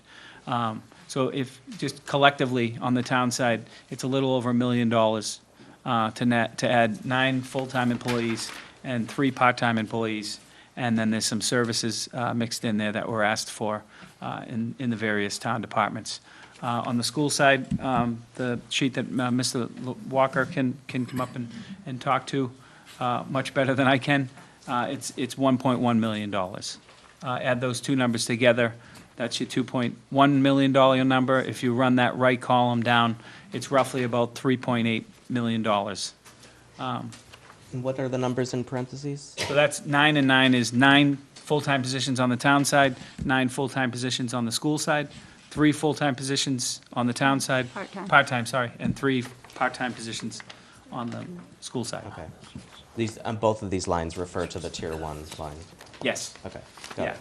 So then, due diligence on Amy's behalf, she ran some of the last override comparisons. And I think the most glaring detail is the top one, which is the red line. It's been 8 years since an override in the town. And that hypothetical number that we have kind of run through in our calculations is only 12% more than what was approved 8 years ago. And you can draw on assumptions as you go through that graph, but I think that's one of the most glaring statistics to me, that in 8 years, that the hypothetical number that we're working through this evening is only 12% higher than what was approved for fiscal year '10. My initial reaction to that is that seems low for such a long gap. Yeah. Right. I would think that part of the punishment or whatever for pushing off a override for so long is that you then have to accept that the override's going to be bigger when you eventually do it. Right. So I'm not sure if we want to be sticking to the, well, it's been Yeah. improved in the past where the gap was shorter. Yeah, and this was some guidance that we received from the Board of Selectmen. It's some numbers that we've been working around as a group when we met on Tuesday to get this ball really rolling. Again, it's just some numbers that we put on paper with our prioritizations and calculations. Can I add a Sure. comment? Keep in mind that that's only funding Tier 1 for the schools, Tier 1 for the town. That's only 2.1 of the contingent requests, when that's only 3.8 of a $5.5 million need. So it's artificially low because we're saying, let's scale back, right? But if it was to fill all the needs, What would it be? 5.4 well, million. take Tier 2, Tier 3, 5.4, and the school so stuff. 2 million divided by 2 on 3.4. 3.4, so 2/3, 67% 67%. higher? Yeah. If I did the math right? Yeah. So this is just showing you that I think both the schools and the towns, Tier 1 cuts, not cuts, I keep saying cuts because we've been in that world. The Tier 1 Ads? priorities, Asks, yeah. priorities, Priorities, yeah. could be. right? I think both groups have been really conservative with that Tier 1. Correct. Right? And that number could be much bigger when you look at the priorities, and when this committee looks at them, and the Board of Selectmen looks at them, and the school committee looks at them, maybe that number would change, maybe it is not. But we were trying to look at it similarly to the way the schools did, and within the discussion that was had with the Board of Selectmen last night. We're even presenting a little bit higher than what the discussion last night was, because we were like, all right, it's a good start, right? It's, Jonathan has a so I question. think that's artificially Thank you. seems low, so just be careful of Sure, that. it's very helpful. An additional piece of information that might help is what sort of the overall magnitude of the budget is, because I mean, at the end of the day, another thing you gotta consider is regardless of all these things, people are gonna say, how much is my tax bill going up? So the fact that, in 1991, $2 million, your tax bill probably still went up 10% as opposed to, because it was Yeah. 6 this year. I mean, the magnitude of the overall budget, and the one thing that's gonna be important to people, is how much are my taxes going up? I mean, I'm gonna be honest, that's the first thing I did when you gave me the $120, is that, I know my taxes are going up, it's gonna be important, and it just be maybe just another piece of data that might be helpful. No, that makes sense. So Yeah. how much it would go up for every million, or No, I how mean- much did it go up Yeah, back like, then? What was your house assessed? The 3.9 brought it from 50 to 54. We'd have You to. can kind of have an estimate of what the tax bill's going up, whereas, in 2002, if it went from 30 to 32, I mean, that's the same jump. Right, we would have to work with the Board of Yeah. Assessors to Yeah, get that just- information. If it's available, if it's a daunting So- task. Basically, what is the comparable number to the 125? Yeah. And the average assessed value, obviously, Yeah. 10 years ago was not going to be 625, but whatever that average, whatever that 125 equivalent number was. Yeah, if possible. Great. So can I- Richard? Just a point I wanted to make, I mean, I do agree the only problem I have with some of the conversation when we talk about future, about having consistent overrides, or every other year there should be an override, I think we've all talked for years around the table that there's revenue issues. And so part of the conversation would be really, so, this is just my personal thought, you probably, in my opinion, I'm probably gonna vote against a $5 or $6 million override. That just sounds like a lot to me, in my taxes. But an appropriate amount that we can kind of show everybody why we're doing it. We know it's still gonna be not the most ideal situation, but part of that conversation is, what are the selectmen, what are the town administrator, what are our plans for the next few years? And how are we gonna start increasing revenues outside of property tax? I mean, because we all know that we need to start doing something in commercial space. I'm hoping the pilot program starts getting better, so some of the folks that, don't pay taxes in the town, maybe they can increase. These things would help tremendously. in this conversation. Maggie? Yeah, I agree with Richard, because I think if you present to the townspeople some type of plan where you are going to bring more revenue into the town, they may be more likely to support an override. If they say, oh, here we go again, even though it's been a while, people just perceive that it just happened yesterday. But if you say, well, we're going to increase some type of revenue and you have some type of plan, I think people would be more, agreeable to an override. Matt, Phil? To answer Jonathan's question, for the 2002 override, the effect on the average assessed value was $258. And the average assessed value was $266,000 then. Is that $258 total, not 258? So it was, Additional, if it, so it was $120-something Roughly every 10%, million, right? right? You said 10. It was a Yes. $2 million Yes. override? Yeah. So it was about $125 Yeah. for every million back then.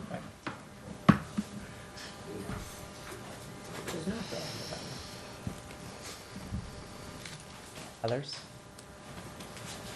Do you want to walk through the priority list with us? Yeah, I think we could walk through, at whatever speed you'd like, slow me down, tell me to pick up speed. I'll rarely ask anybody to slow down. So I believe everyone has this, for those viewing at home. It's on the screen there. And the way we looked at this was based on impact statement and conversations that we have had with the department heads, what their priorities are and were, and then what we thought would build efficiencies into the town. Just a small note as we work through, if you look at number 3, we made a collective decision to change the word overtime to backfill staffing wages. I think the term overtime was misused, and I think everybody at this table understands what overtime means for these public safety departments. It's bodies, right? Yeah. It's police cars, it's an extra body on a ladder truck, or an extra a lack of a brownout or something like that. So that's just a note. If you see backfill staffing wages, that just replaces the word overtime.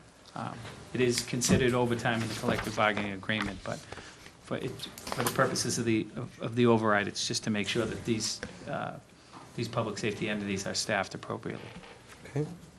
Why not an actual FTE instead of, if you need more bodies, why wouldn't you hire a new FTE with that same amount of money?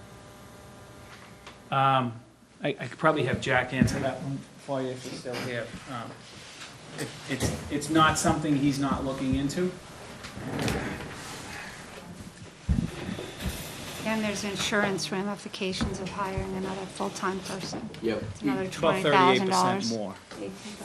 Yeah, I am gonna do an exercise this year, because I kind of stumbled on something that, may allow us to cut overtime back some, and add some bodies without, it's not a negative cost, and I haven't looked into it too deeply, so I don't really want to get too far into it. But it's one of those things that it's a really fine line, in that it is a business where we're getting hurt. We're injured on duty, we're injured off duty. I kind of look at myself, say, I was thinking of this last week, if this question similar to this came up, if I had knee surgery, which I did some years ago, and I was actively out on the apparatus, I was out of work for between 2 and 3 months because of the job description, up and down ladders, potentially, dragging somebody out of a basement. In my current position, where I'm basically supervisory and my job description doesn't really put me inside the building, that same knee surgery is going to bring me back to work in a week, So there's those issues there, and whether it's injured on duty or whether it's sick, you break your leg skiing, it doesn't really matter. We're down that body.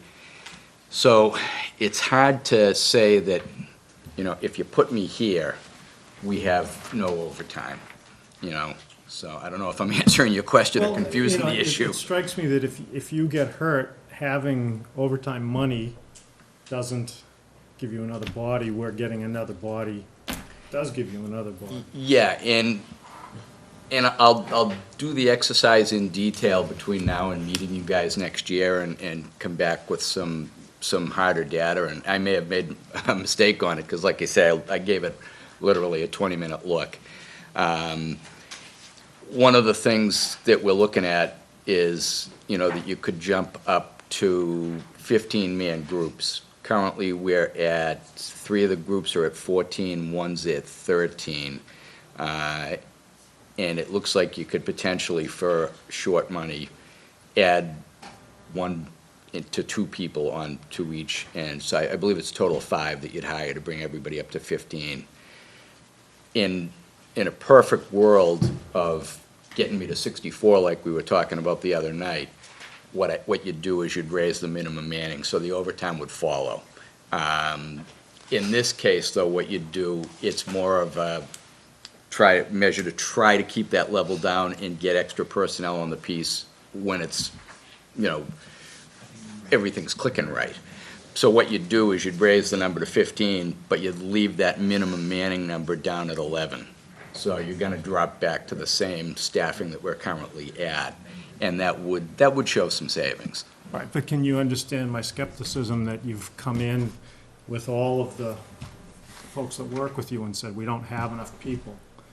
And you're not asking for another person, you're asking for additional funding for those people you already have. Well, yeah, and it's like I said the other night, that I've never come before you and asked for what I want. But we're just trying to tread water.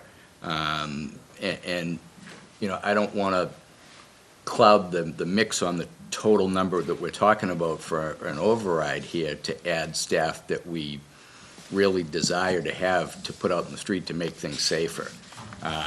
You know, I understand the financial constraints that the town's under, and, you know, like I've said before, if we stay at this number of 56, we have been reasonably successful at what we've done.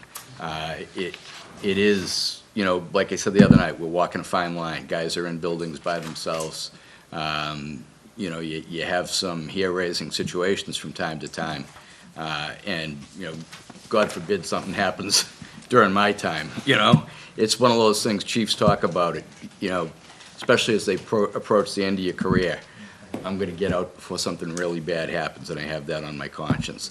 So, yeah, I mean, I can push. I could say, you know, let's get me up to 64, but I think then the fire department probably single-handedly sinks an override. So that's why I'm floating numbers that we're floating. I just wanted to ask you a question about what you said about the bodies. So you said if you put an FTE in there, you get a body, but if you put overtime in, you don't get a body. But really, you are getting man-hours that you otherwise wouldn't get because you're using your existing staff who are on days off contractually that they don't have to work. So you're still getting body hours, but you're not hiring a whole new body, right? But when the chief is telling me that there's times when there's not enough staffing on, that there's people going in the building by themselves, it says to me you need to have more bodies available so that when there are those times that people are on vacation, you don't have. Yeah, I'm not trying to pretend that I know how to run a fire department, Jack. I'm just saying it's you know, really I've a heard you- different argument, and I've done the exercise. I haven't done it in a couple of years. The last time I looked at it, to get to the number that we're talking about, say staffing that ladder company with 3 people, you're really talking about a $750,000 at the time, and like I said, that was a couple. So you're between $750,000 and $1 million to add to our budget to get us up to numbers that we're talking about. Anything else for Jack? No, I've worn this out. What'd you say? I said I've worn this out. Yeah. Thanks, Jack. Thank you. Okay. Yeah, good point. Amy, that sheet that's looking in front of you, our discussion with the Board of Selectmen was very preliminary last night. They haven't approved the order in which or the prioritization of these positions. So we have another quick discussion with them to go through that, but if we can just work through the list quickly or not. I know Joe Prondak made a very good case for a code enforcement officer. It's something in my past life I've seen a lot of success with. We've all driven past a house or two in Milton that has seen better days. Unfortunately, Mr. Prondak's operation is so busy with remodeling and refinancing and new construction in the town that they're very reactive to stuff like this. This would allow his team to go out there and be a little more proactive with this, ultimately with the caveat that with some legislation, we can almost create a green ticket. I know we talked about this when we went through the budgets earlier. Yeah, for things that have already been presented to us, you probably can just reference them. Can I make a suggestion? Chuck? Except for Phil. I mean, I know Phil's been watching on TV diligently, but we heard all this. Do we have to go through this line by line? No, but what I was going to say is if you could just reference the things that are maybe a little bit different than what we've already Yeah, discussed. all right. There's not too much different in there. I see one. Yeah, so we yeah. Do you want me to point this Sure, out? yeah. Okay. So I know the one you're talking about. So for the most part, this list is a simple difference between the contingent, non-contingent. Where it differs is when you get to, for instance, I assume you're talking about the roadways? Nope, but go ahead. Which Okay. line were you? So the roadways, the initial request that was submitted on DPW was 250. Are you So on a it wa- line? I'm third one from the last. Third one from the bottom. It's really 250. We have 100,000 in tier one, and we have 150,000 on the second line item of tier two. Yep. That's one item that definitely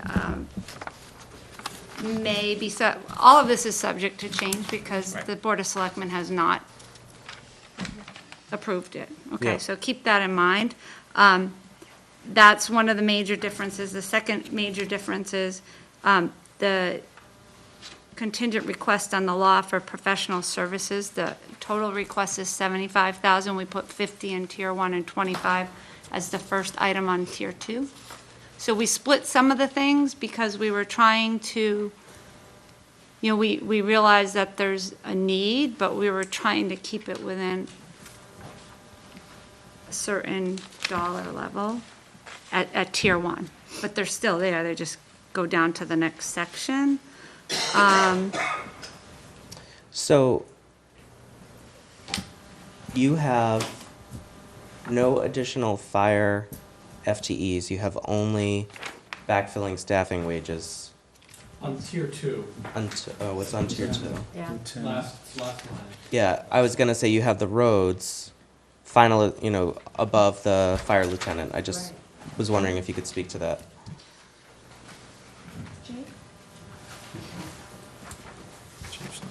You want the chief to tell me why you prioritize the roads above this fire lieutenant? Because he is.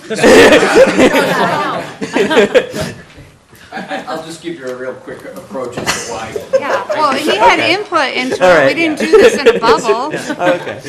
He didn't know where it was falling on the list, but we asked each department to prioritize their items, and now we're trying to maybe fill a gap in each department, so not everybody is, that's all, we're just, again, I'm all about It's the spreading the training wealth. officer's position, and it's a very important position, for the safety of our guys. But we currently have one that works on a stipended basis, so it's there. I just want to improve the model. And again, prioritizing it, it's not somebody that's a line person, meaning that they're on a piece of apparatus responding to calls. It's more of a staff person that's in the station improving working conditions for us. So, a rainy day is not the time to do it. So we're willing to take that out and set that to the side. Okay. Can we talk, sorry, go ahead, Chuck. I was gonna say the positions that are not yet before the personnel board, we should probably go through. Yeah, I was gonna ask a process question first, and then I was gonna ask that question. Go ahead, So the Chuck. process question is, so you talked to the department heads, you came up with this list, but you're gonna take it for approval to the Board of Selectmen and come back and say, this is the Board of Selectmen's view on tier 1, tier 2, tier 3? Yes. Oh, Okay, okay. great. My question is, and maybe Phil can help us, have we ever approved an override for positions that haven't been gone to the Personnel Board? Oh, yeah, not presented. So 'Cause that I one is can answer I'm having a that. hard time I'm having a hard time with that. I can answer that. I can't answer, have we ever, but it's my understanding that you can't fund it if it's not approved by the Personnel Board, but these are items that we're trying to get on the Personnel Board's agenda. So these, if they do not approve them, similar to a couple of the library positions, then they fall off. I don't think you said it quite right. We can fund it, but they can't hire it. Right. Yeah. So We could appropriate the you money, can but it couldn't appropriate be- the Yes. money, they can't ultimately hire the person, which in the end, Right. so the hopes You are that they'll only- you only get do that to if the you're- Personnel if Board. you believe the Personnel Board's gonna approve the position. Hopefully we'll have an answer before, right? I think the next meeting's mid-March, right? yeah, I think it's So, the plan is to get 16th, I think. these Okay. to the Personnel Board over the next couple of weeks. Yeah.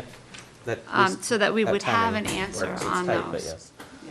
I know, for instance, I know that the town clerk's already gone. They've asked for more information. She's gathering that and we'll be going back. Okay. This is out of date then, not yet presented. It's not out of date. I just used the I'm wrong saying- terminology, Okay, I that's just all. want- Yeah, it's not fully presented on the town clerk item. Okay. So, One of the changes you will see there is number 18, which is in the Selectman's office. Yeah. I'm 3 weeks in now. That was formerly the Assistant Town Administrator. We were asking for it at 85,258. I believe it was 84,258. I've done a lot of work with Paige Eppolito in the last 3 months. Her title is Assistant Town Administrator / Human Resources Director. She's very, very good at being a Human Resources Director. She's also a very good Assistant Town Administrator. So my logic in making that an HR Assistant position is to free up some of the Paige's duties and responsibilities with respect to the human resources and help her become more of a full-time Assistant Town Administrator. So you see a $20,000 reduction in that, and that HR Assistant position will have to go to the Personnel Board for approval. But, That's what I was talking about earlier. oh, okay, yeah. Okay. but that's the methodology behind that one. Paige is great, just happens to be, we had a department head meeting today. She's been here 1 year, she's very happy here, she's very effective.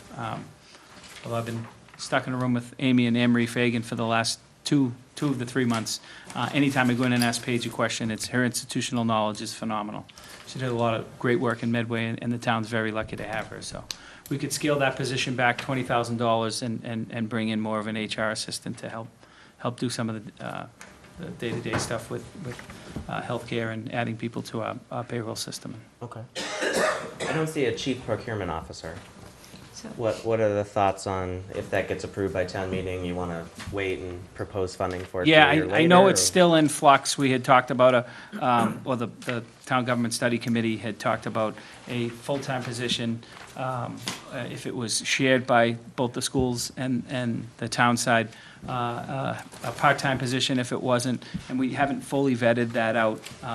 Did we add it here or no? No? We didn't because I strictly went, It's not in the contingent. It wasn't- it- yeah, it wasn't yeah, on what we on did. what was on the worksheet. So if it wasn't something that was specifically brought to my attention that wasn't on there, I missed it. I think that's So- something to discuss with the selectmen, depending on if it makes their priority list or not. Yeah. So it should be on here, it's just probably where it falls.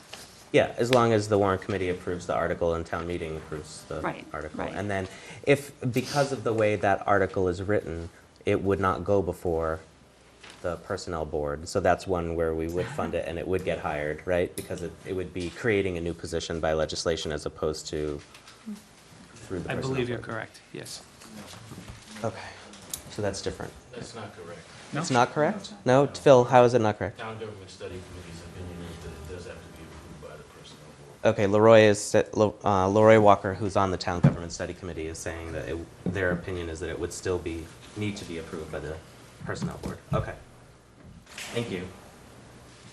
So, What's the Thank you. dollar amount right now? Do we know? Is it 40? 40, yeah. It was 5, I think it moved to 40, but that was the. I think But that's 40 is still half if you split it preliminary, with another correct? town. Yeah. Okay. I just want to make sure It's probably 80 for an FTE and then 40 for half. Some of the other things you'll notice is you'll see forestry at number 25, but you'll also see it on page 2 in the 35 category. We split that. We took some of the money from the request and moved it into priority 1 or tier 1 and left some of it. We don't want to. What's the tree replacement? Yeah, it's Right. trees, yeah. It's trees. There's definitely a, With that committee that was set up. yeah, the shade tree committee. I need some money. Yeah, that's right. Hey, Mike? Yep. Would the street lighting in your tier 3 be necessary if you were to get the free cash money that you wanted to do the LED replacements? No, that's why, that's a savings now, and that's why it's in tier 3. Again, we put it in there because it was requested in the contingent, but with the ebb and flow that hopefully happens tomorrow morning Oh, at the good. capital improvement, we can get that LED program funded fully, run through the town in the calendar year, and that becomes, Same answer for street light supplies, or is that a different line? that is most likely different. I'd have to ask Joe Lynch, but that's most likely different. It certainly wouldn't, the lower number, the 5,000 is something that we would probably need to retain. Okay, the 84 goes away, you Yes, think? yeah, that would not be necessary. Okay. All those lights, and the RFP, as it's being drawn up, calls for a 10% contingency. That's basically, you have some manufacturer malfunctions or, lights that get, poles that get knocked down. So we'd add an extra 10% to the 3,200 lights that we're going to retrofit in the town. So we would not need that supplies. That'll be furnished and installed through the RFP. Amy, why are you showing the reduction from the ATA to HR assistant as a $20,000 tier 3 priority, as opposed to a because I'm negative? trying to tie out to the total contingent request for the town. I was just trying to, I'm a numbers person, I was trying to make sure I had everything accounted for and balanced. That's why Okay. it's way down there, and I just, All right. it's not really. I'd argue for We're putting it never gonna get down there, over the so. line. Well, you think. Probably you're right, but yes, but if we're going through and we're adding up what we want to add to a contingent budget, we're obviously not going to add this $20,000. Right, and the same with the one right below there, the permanent records restoration. That's a 10-year replacement plan. That's also on the capital improvement plan. Once that program's done, I don't think she really needs it.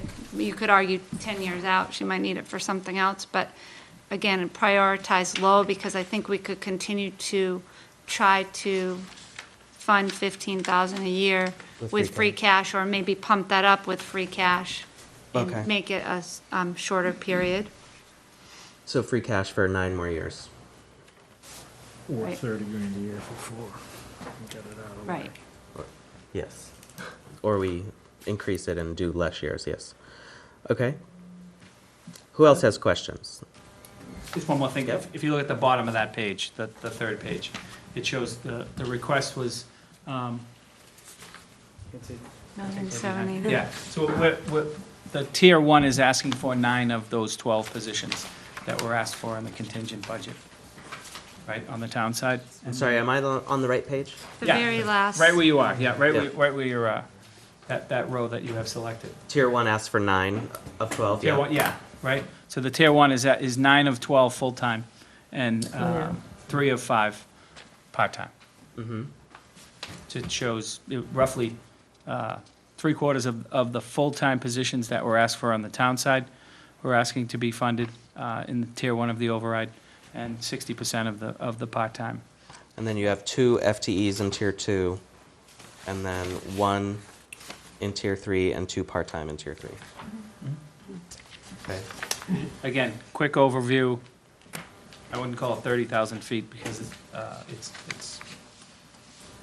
it's broken down into tiers and obviously needs approval from the Board of Selectmen, but this is through the discussions with the department heads and then some work that Amy and I did to prioritize on the town side.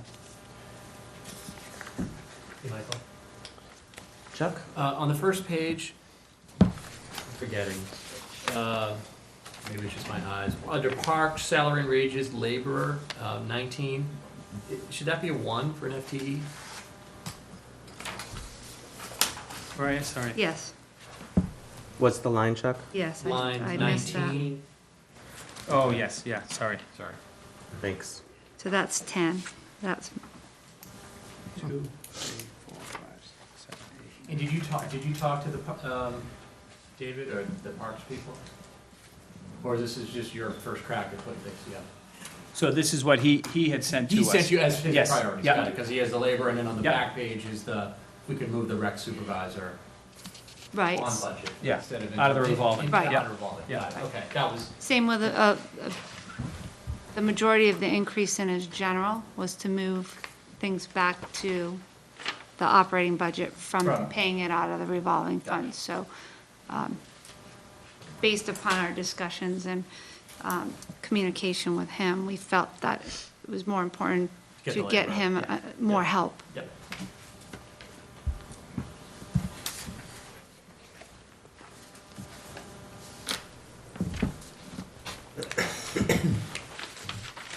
I'm checking out maybe I just haven't found it yet, but the backfilling staff wages for the police? I'm surprised It's a small dollar amount. surprised it's so much lower. 9660 somewhere. It's 22.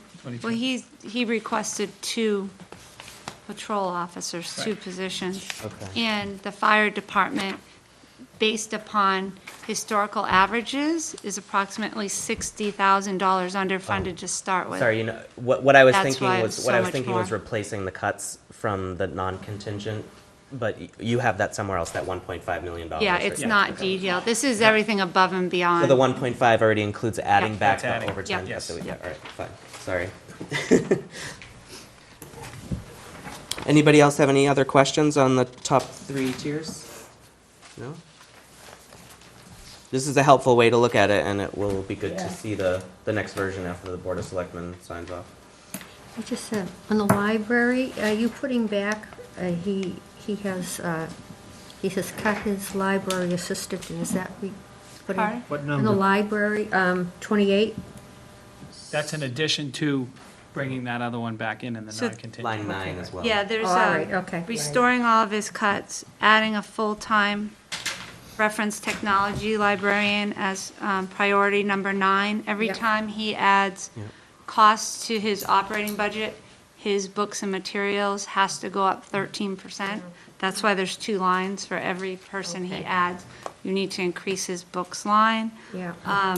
in order for him to stay in that formula for Yeah, so he 8 or gets, whatever yeah. it is.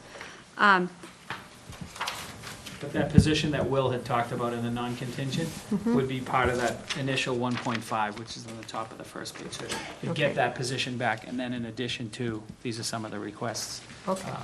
for his contingent. Yeah, if I could just maybe helpful to summarize Tier 1, it's basically funding the code enforcement officer, 2 police officer positions, backfill wages for the fire department, 1.5 FTEs in the library, the master mechanic and the conservation agent, which is 1.5 in DPW. It is bringing the public health nurse back up to the number of hours that was approved by the personnel board. It's requesting both of the consolidated facilities positions, as well as completely moving that, you know how every year we take free cash to go to building repairs and maintenance for consolidated facilities? That's including $100,000 to permanently fund that line for his department. What did I miss? Council on Aging. Council on Aging, the outreach coordinator, the selectman, HR assistant. That was one of our primary goals, is to make sure that we captured something from each of the town departments. And that you know of, there's nothing that was submitted in a contingent budget that isn't in one of the 3 tiers, right? The only thing I can think of is these separate articles that I didn't actually get paperwork on So for because the I was. department budgets, there's nothing that was submitted in the department budget under contingent request? No, that's why unless I made a formula error somewhere, but that's why I kept trying to plug to that same That number. 1.781 should be the number on the contingent ask.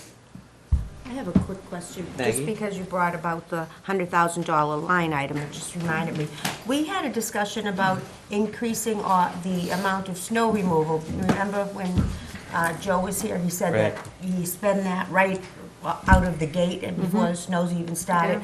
Where is that in this, or is it not? It is not, because that was a discussion that the Warrant Committee had, but that wasn't something that was submitted to town administrator It or would be- myself, so we didn't include that. It would be great if you could mention this to the Board of Selectmen and ask for their opinion back, but the summary of that argument was, if we know that we always overspend that snow and ice line by more than $100,000 a year, then aren't we always depending on free cash or somewhere else for unplanned money? And wouldn't it make sense to at least get closer to the amount that we know that we spend every year so that we're not planning on spending free cash from that line? We know that we can overspend that line, but we think that that might then cause us to not have free cash to spend on other things that we want to improve in the town if we're constantly under planning that snow and ice line.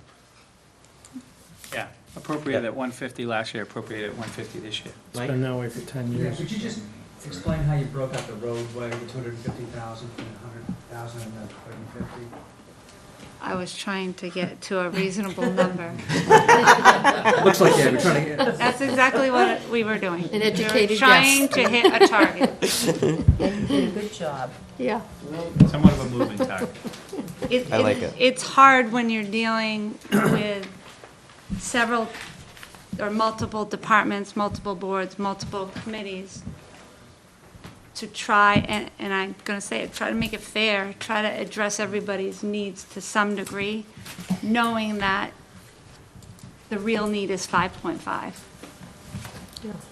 So that's what we did. Is there any controversy here that you want to clue us into? Or do you want us to find it out on our own? No, Who's least happy about this prioritization? No, I think that. Find out tomorrow. Okay. I think the items that made, I think there'll be discussions about the roadways, the law, some of those things that we split up, that we haven't had an opportunity to discuss in detail with the selectmen, because they'll definitely want to have input, as well as input on the priority. So you might see some numbers dropping, some items dropping off and switching around a little bit. Okay. And we still need to see what the comfort level on the 3.8 is, because it was really 3.3 to 3.6 last night. So we were just doing our best to get us close to that Well, number. At a quick glance, your prioritization of Tier 1 and Tier 2 does seem to have considered priorities across Yeah, we the tried departments to. and tried to include most people. Yeah, tried to include requests for each department in Tier 1, which is nice. Well, people need some time to sit with this and digest it, but any other questions on it for right now? Do you have more to share with us? No, I think we'd be remiss if we didn't have the school add-ons, and I'm sure you had that. I'll way. switch seats with Mr. We can stay Walker. here. Okay. Pull up another chair. Who wants to come up? I'm gonna ask the superintendent to join me. Do you guys have a handout or anything? We do. Do you have anything electronic that you want us to put on the screen? We don't.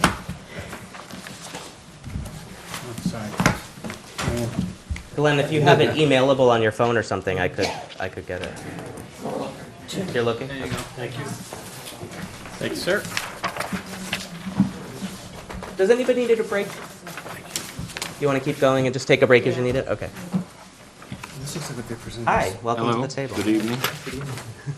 So we took an approach to the contingent budget request that we had voted several weeks ago, which was in total 1.9 million, and went through the exercise of prioritizing those requests after we had divided them into 3 tiers. So you will see that the first tier is prioritized, and that means that the first item in that list is our number 1 priority, the second is our number 2, the third is our number 3, and so on. So that's the order in which we would fund those positions. The second and third tier are not prioritized, but in our mind, those are also important in bringing the district to where it needs to be. The 3 categories that we thought about in creating these priorities were sustaining academic excellence and improving student achievement, expanding program opportunities, and reducing costs to parents and guardians. So each one of these items falls in one of those 3 categories. So I'm going to ask the superintendent to take you through them, and then we'll be happy to answer any questions. Thank you, Chairman Walker. So we presented to you, we've given you the budget. Glenn, I think that this is the cuts list as opposed to the... Try again. Sorry for the interruption, Mary.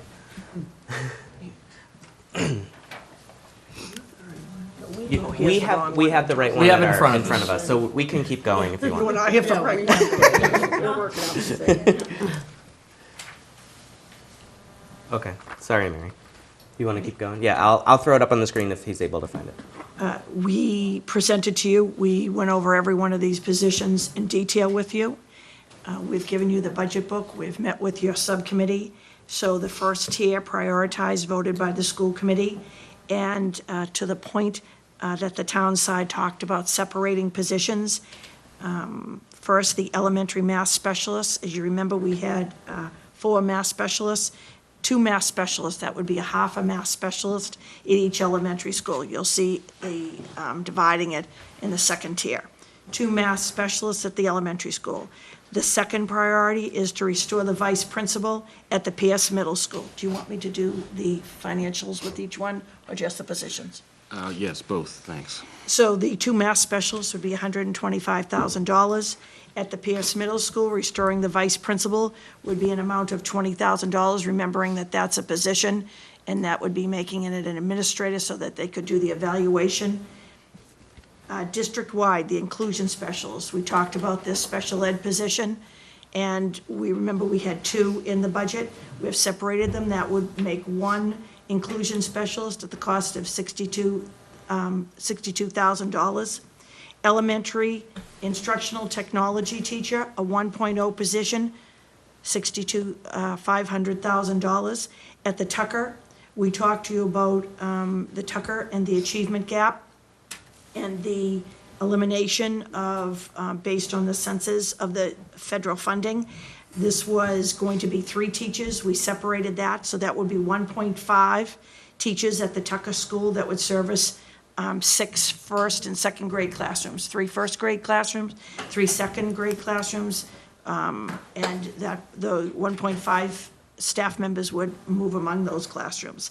The next, at the Glover Tucker, this has been an issue with parents and staff, increased sped staff at grade 4, co-taught. We talked to you and explained in detail the need to make the full sped teacher at grades 4 and 5 in those co-taught classrooms. What we would do in priority 1 is just increase the full-time sped teacher in grade 4 and not grade 5. You can see the balance in tier 2. Elementary, the assistant principals, this would be a 0.5 assistant principal at each of the 4 elementary schools at a cost of $192,000. District-wide, reduce bus fees by $100. That would be at a cost of $46,000.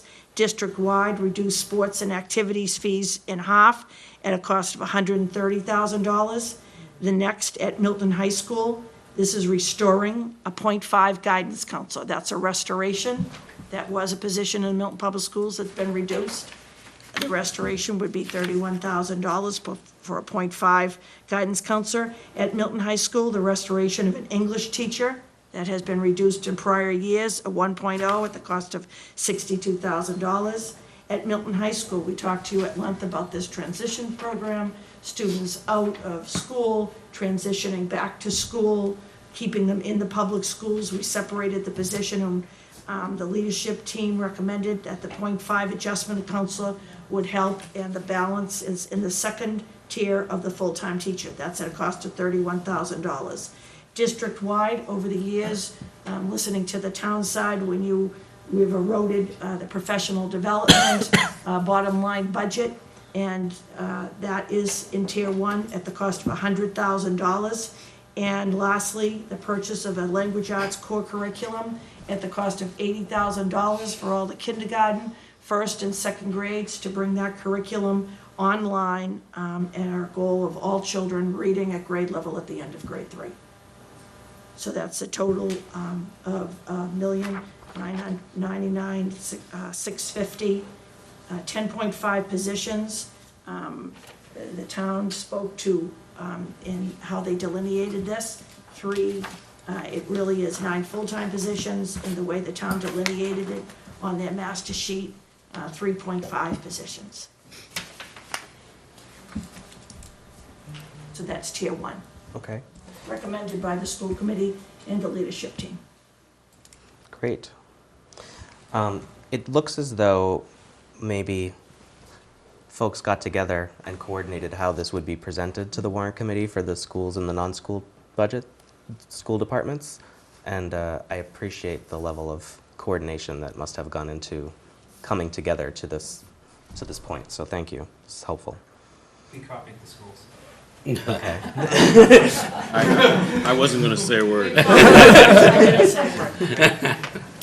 Well, it just means We should.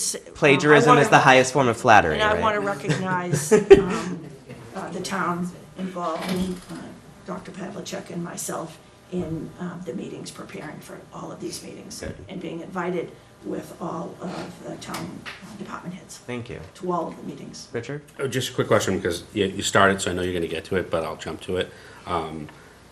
The could be funded by one-time funds, is that kind of the hope there, or is it to put it into the budget? Like, Well, I noticed if we take that out, then their tier 1 is the same as the non-school tier 1. We didn't notice that, but. I didn't. No. Okay. But yes, it would be, those are, as we see it, candidates for one-time funding. okay. And I did include it on the worksheet that I sent out for the free cash. We, of course, are over the amount of free cash we have, but it's on that worksheet to remind us. Okay. Do you want to talk about, anybody have any questions on tier 1 before we move on to tier 2? Maybe Yeah. just one quick question. Worst case scenario, if next year we're in a similar situation where, things have increased, but now we're having to face cuts again. Would these, if these top tier priorities are filled, would those also be the first to go in future layoffs? As I spoke when I came here before and at all the parent presentations, we have 4,000 children. Their needs change every year. The state and federal mandates that we have to live under change every single year.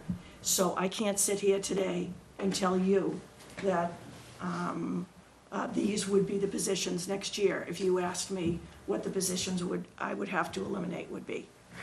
And so, again, it's a living organization with 500 employees, 4,000 children. But I'll tell you that these are the positions by the leadership team that we've spoken about over the last 2 or 3 years, and these will drive student achievement. And these are essential. And as I've said in front of audiences, these positions are not, any of them are not extras. If you called your relatives and friends who lived in other communities, they would tell you what a math specialist is at the elementary school. Everybody understands an English teacher at the high school, but these are really essential. I'm sorry. Richard? One more question about the one-time funds. There are some broken out into the to the tiers. Hypothetically, if there was, sounds like there's not a lot, but hypothetically, if there was, do you need to go down the list to be able to get to those ones at the bottom, or could they be peeled out and paid? No, we think the one-time items could be peeled out or Okay. separated out. Okay. So, yeah, so if we didn't use any one-time funds, your direction is to fund at this, 205. at this cadence. But right now, I have on that one-time funding worksheet all of these asterisked items. And you might want to, yeah, I have all of the third tier as well.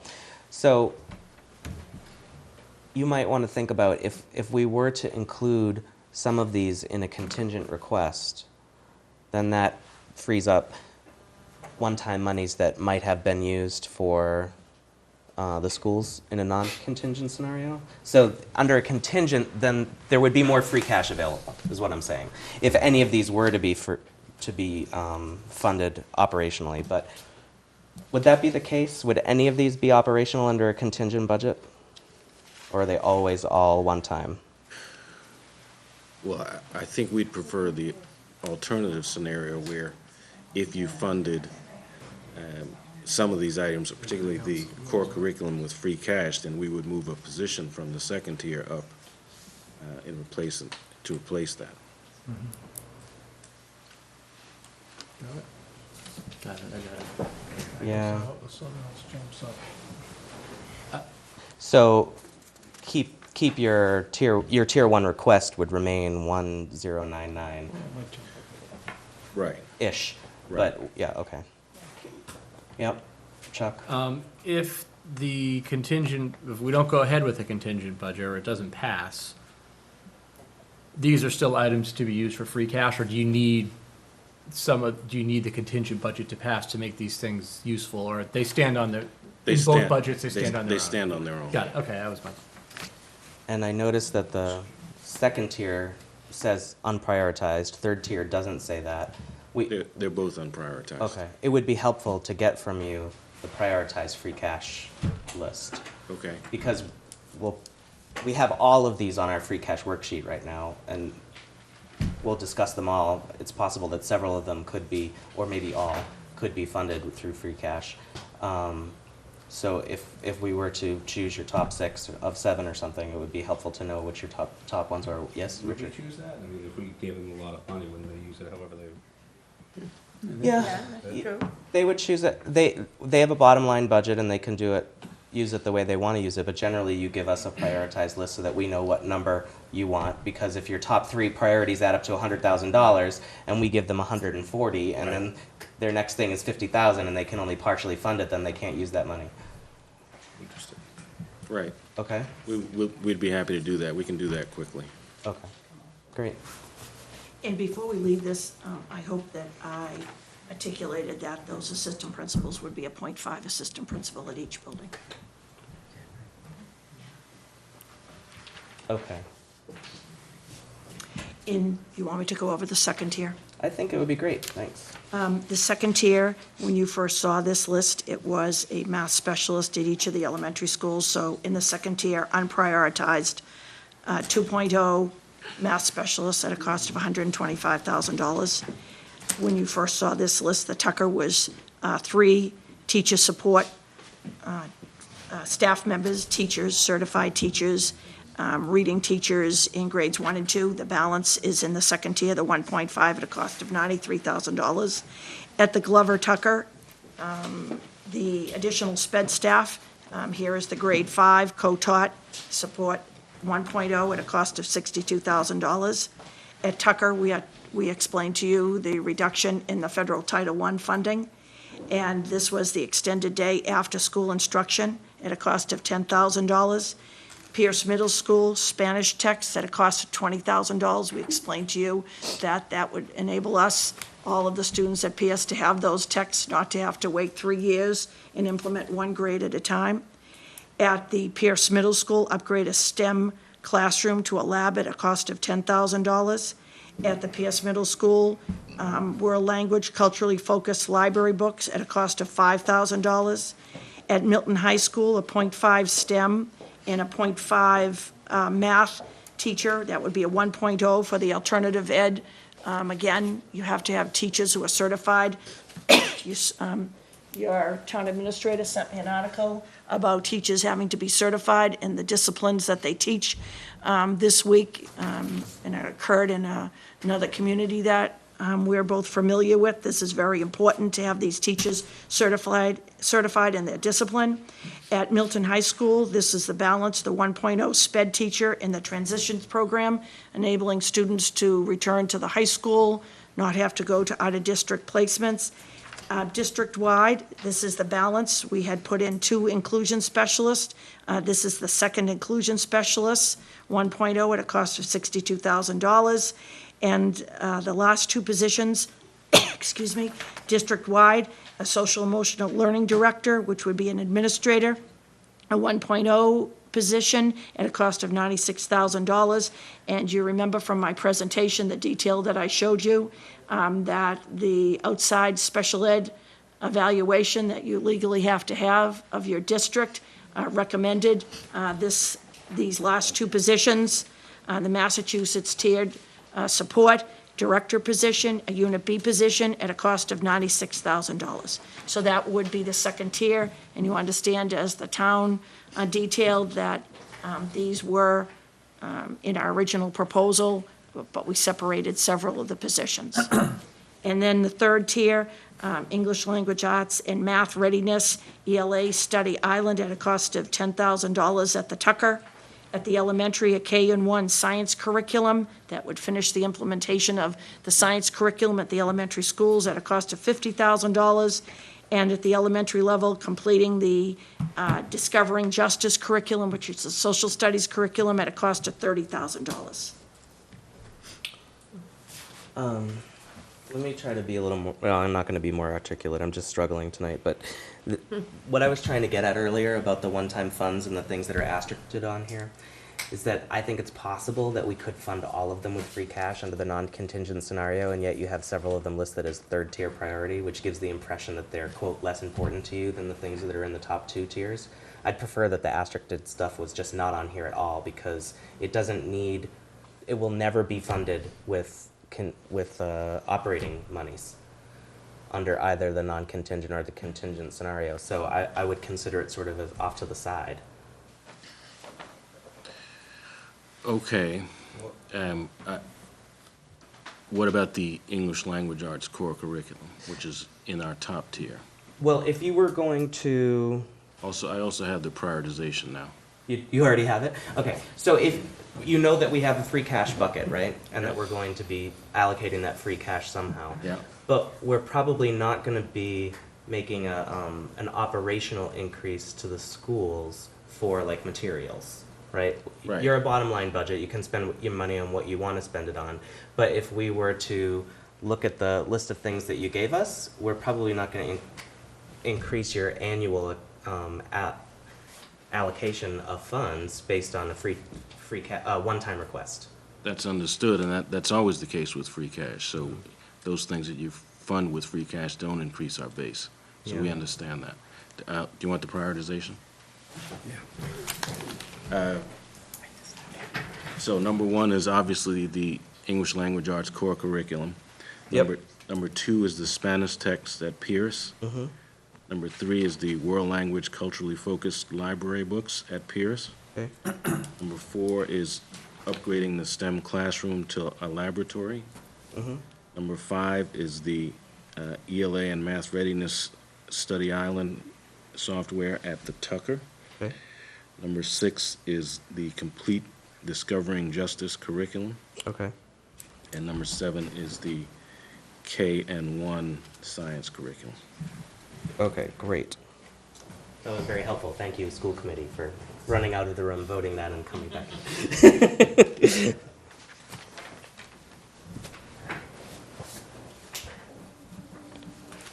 So you see my quandary, because if we're gonna talk about contingent budget and funding the schools at say $1,099,000, 80,000 of that is really a one-time request, which we'll probably be able to fulfill with the free cash discussion. So really your contingent budget is only going up. So how about if we confer once more and we identify a position that we would move up?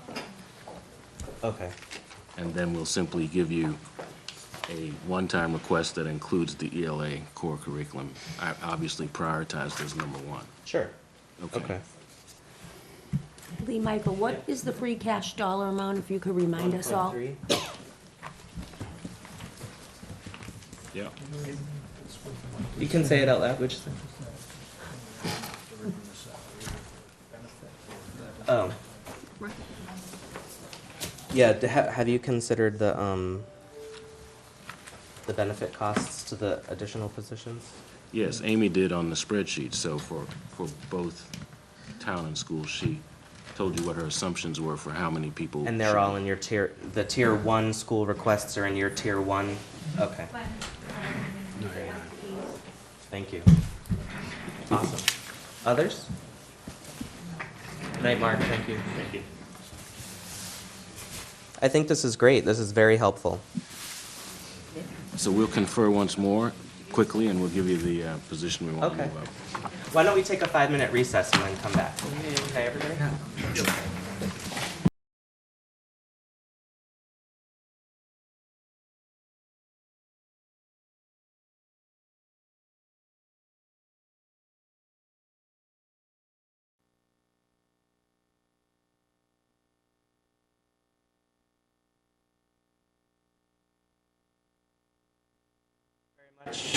For your patience. How did that go, Mr. Walker? Very well. Okay. So we voted to. We took bets as to which ones you would pick, but. Okay. Place your bets. Should we hear from them first? No. We voted to add, obviously to remove ELA core curriculum and place that on the one-time list, and to add additional sped staff in grade 5 co-taught at the Tucker and Glover at a cost of $62,500, and the transitions 1.0 sped teacher at the high school at a cost of $62,500. Betty had that right, just for the record. She won. Oh, what do I win?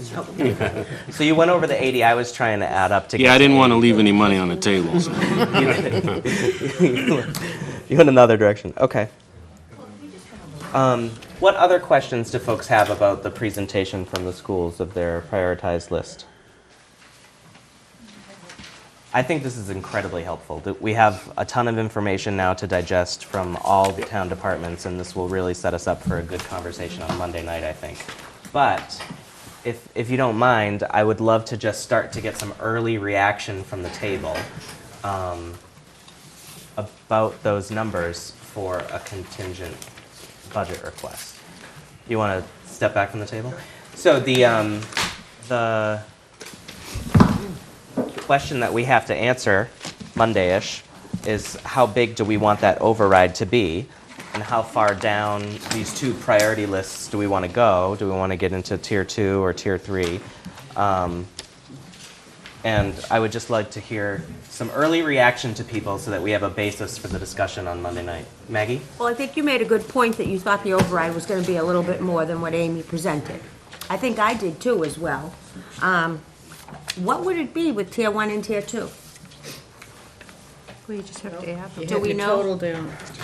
For both So we have sides? to, Yeah, I don't know if anyone, like, You gotta take out some I of those. think I think tier 1 and tier 2 is the 3.8 that you presented, Amy, right? oh, I don't think she did. No. Amy?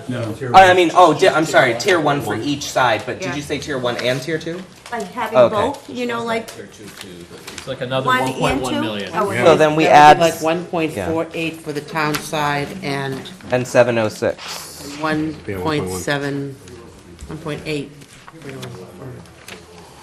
No, it's 706, 706, 150 on the schools, 441761. and 4417. So if you added the two of these together, I was again? adding these two together. Net out the one time. Oh, I was just talking about the additional. I was just curious because Since the selectmen are. Goes to like 4.9. Huh? Goes to like 4.9. what is it? 4.9. It's another 1.1 million, which several people have already said, which when you add it to the 3.8, The 3 point, what was it? the number? 3.8. 2.8? No, this one. Remember? Okay. is, 3.8. it's almost $5 million. It's Yeah. 4.9. I actually thought that's what they were going for. I don't know about what anyone else is thinking, what go with they what were they're gonna go thinking. Can you speak up? They're gonna go with, they go for irrespective of what we recommend. Right. So, they can, the selectmen decide what they're gonna put on there, it's not, you know. Do we have any early indication from the selectmen what they're thinking of? We had a discussion last night, and as Amy said, the range that was expressed was about 3.3 to 3.6, and that was based on a very preliminary discussion. Mr. Warrant was with us, but we haven't seen, this is the first time we're seeing the town side breakout today. My colleagues aren't here, so that's pretty much all I can say at this point. Okay. What happens if our contingent recommendation is higher? They don't have to accept it, right? No, but you can't, can the selectmen put on the ballot a contingent number that's lower than the request that's approved by town meeting? Absolutely. Yep. So then They how can. would that money get divided amongst budgets then?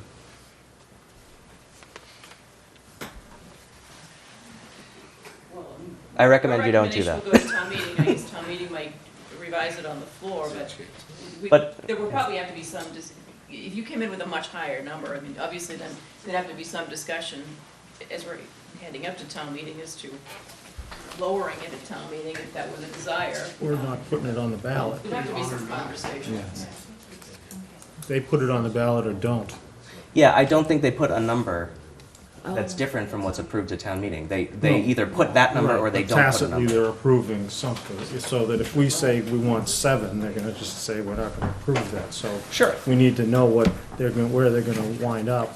But if they want Work if our they way want to that 3.5 and we want 4 and we really push for 4 and town meeting approves 4, then the Board of Selectmen's option I think is either to put 4 on the ballot or put nothing on the ballot. I don't think that they can put their own number on the ballot. Obviously, we're gonna have to check with town council on these questions, because we haven't had an override in 8 years, never mind Okay. confronting these questions, but just a little colloquy here, we think it might be a matter of making that decision at town meeting. Okay. All right. So we want the input and advice from the Board of Selectmen as to what number they think is palatable, obviously, and it's good if we're not unaligned with what their vision is, but it's our responsibility to build the budget that we think is appropriate under a contingent scenario. Okay, Maggie weighed in. She expected it to be higher than what was on just the tier 1 from Amy and Michael. Others? Well, I have a question that's off of this, so do you want to continue? I had do. a question about free cash. Let's give this just a few minutes. Yeah. Anybody else? Nothing. You have nothing. You want to sleep on it? No, I think I want to wait to hear what the selectmen have to say first. Okay. I mean, personally, if you wanted me to just give a gut feeling, I mean, the number sounds about where I thought it would be, hoping it's a little less, For just the tier 1s? just the tier 1s. Just my feeling, but it would be nice to have them come back and give us an answer. Yes. Yeah, in answer to your question of what would happen if there was disagreement, and leaving aside the legal considerations, I think the actual answer to that question is that the override fails. If the Warrant Committee and the Selectmen and the School Committee are not all pulling for the same result, Yeah. I think that's bad news for the override overall. So I agree with, I would like to get more direction before we make any specific decisions about particular items or that we hear from the selectmen what they're willing to do. Okay. And I don't suggest that it is, inappropriate for us if we feel it's right to push back as to what the number would be. Right. But going to the floor of town meeting without agreement sounds like a bad idea. I don't want to do that. I just thought that I heard something from Steve about the selectmen can choose what number to put on, and I just wanted to clarify. Yeah. But, one of the selectmen is in the room, and it's a two-way conversation, and it would be helpful for her to have a little feedback from us for them to go and have a discussion at the Board of Selectmen as well, and then to get Sure. some, so just getting a temperature. Yeah. Yes? Yeah, so again, just to expound on it, I liked what Mr. Denny said about the lower bound, like we were talking about the guardrails. Yeah. I agree with the statement that they think that was made up here. I don't envision the upper level yet, I can't see it. Because we're looking at I do love that they put this together like the tiers, but for me, that high number is just so spread out right now. Okay. Chuck, did you have something? No, I'm sorry, Michael. Yeah, I'm not afraid of the high number, Richard. Oh, I want to remind us that when we Just let it did, check, Mike, just let it check. Yeah. that's right, I'm going to buy lottery tickets. But I want to remind us that, when we first went through that exercise with the non-contingent budget, it seemed pretty arbitrary to what we did to DPW. I mean, they were down 4% close to. And I didn't want to go to the mat and argue about the roads again, because I didn't think that we were going to really live with that non-contingent budget. I think it's up to us to really go to work and Right. pass the contingent budget. Right. And I just want to remind everybody, we did talk about roads, and we all threw a large number back in the road budget a couple meetings ago. Yeah. Maybe that was an imaginary number? Whatever, what is $500,000? that, What like was a- it, 500? I don't know, I divided by, Something negative like 3 or something, but it was like, I just asked Amy Dexter about the decision to split the 150 and the 250,000 from tier 1 to tier 2. And, it sounded like it was just to make the bottom line, make the bottom line work. Right. So, just to, let the selectmen consider this, it's just, I'm not the king, as we all know, I can't get my own way on anything pretty much, but I love to see, like, a little more talk about adequately funding that road budget. Okay. That's your priority? Amy, would you like to come to the table? I can't hold back on the roads. The request annually with the capital committee is $3.6 million. Per year. Okay, Said about a couple. Yeah, it's a very large number. So 250, 150, any little bit that can go there will help. We're looking at bonding. Okay. Did I see a question over here? Yeah. Just a general statement, so I guess it's probably up to the selectmen to get a general pulse of how much they think the people are going to approve, I'm assuming. Thank you, Mr. Chairman and members of the committee. I think we're getting a little bit ahead of ourselves and talking about what's going to pass and what we have to do. And right now, we're still, it's March 1st. What we need for all of you, we discussed the other day, what do we think is a number? And we came up with 3.3 to 3.6 is what we think a range might be. That's based on the one that passed in 2009. It's based on people's perceptions of, I've had some conversations with some of the school committee representatives and some other folks in town. So it's based on some preliminary information. And as Tom Hurley said the other night, it's kind of a gut reaction. But what we really are looking to this committee to do is to do the financial analysis, to tell us what you think is needed. What are the needs? What should be filled in the contingent budget? So I think it's a back and forth process, and I think there was some confusion when I said earlier, what I was talking about resolving at town meeting is if for some reason this committee came in with a $5 million recommendation for a contingent budget, and, we were strongly saying, no way, we think it has to be around 3.5. Obviously, that has to get decided. The latest it can get decided is at town meeting, but it's a collaborative process. There's going to be a dialogue over the next few weeks. So I think we're looking to you to tell us what you think the needs are, and the number we put out the other night is, again, is a preliminary range. If there's something that comes back very different from your committee, we're going to want to hear that and have a further discussion with you about it. So I don't know if that clarifies it, but Makes sense. we're having some conversations back here and wanted to reiterate that.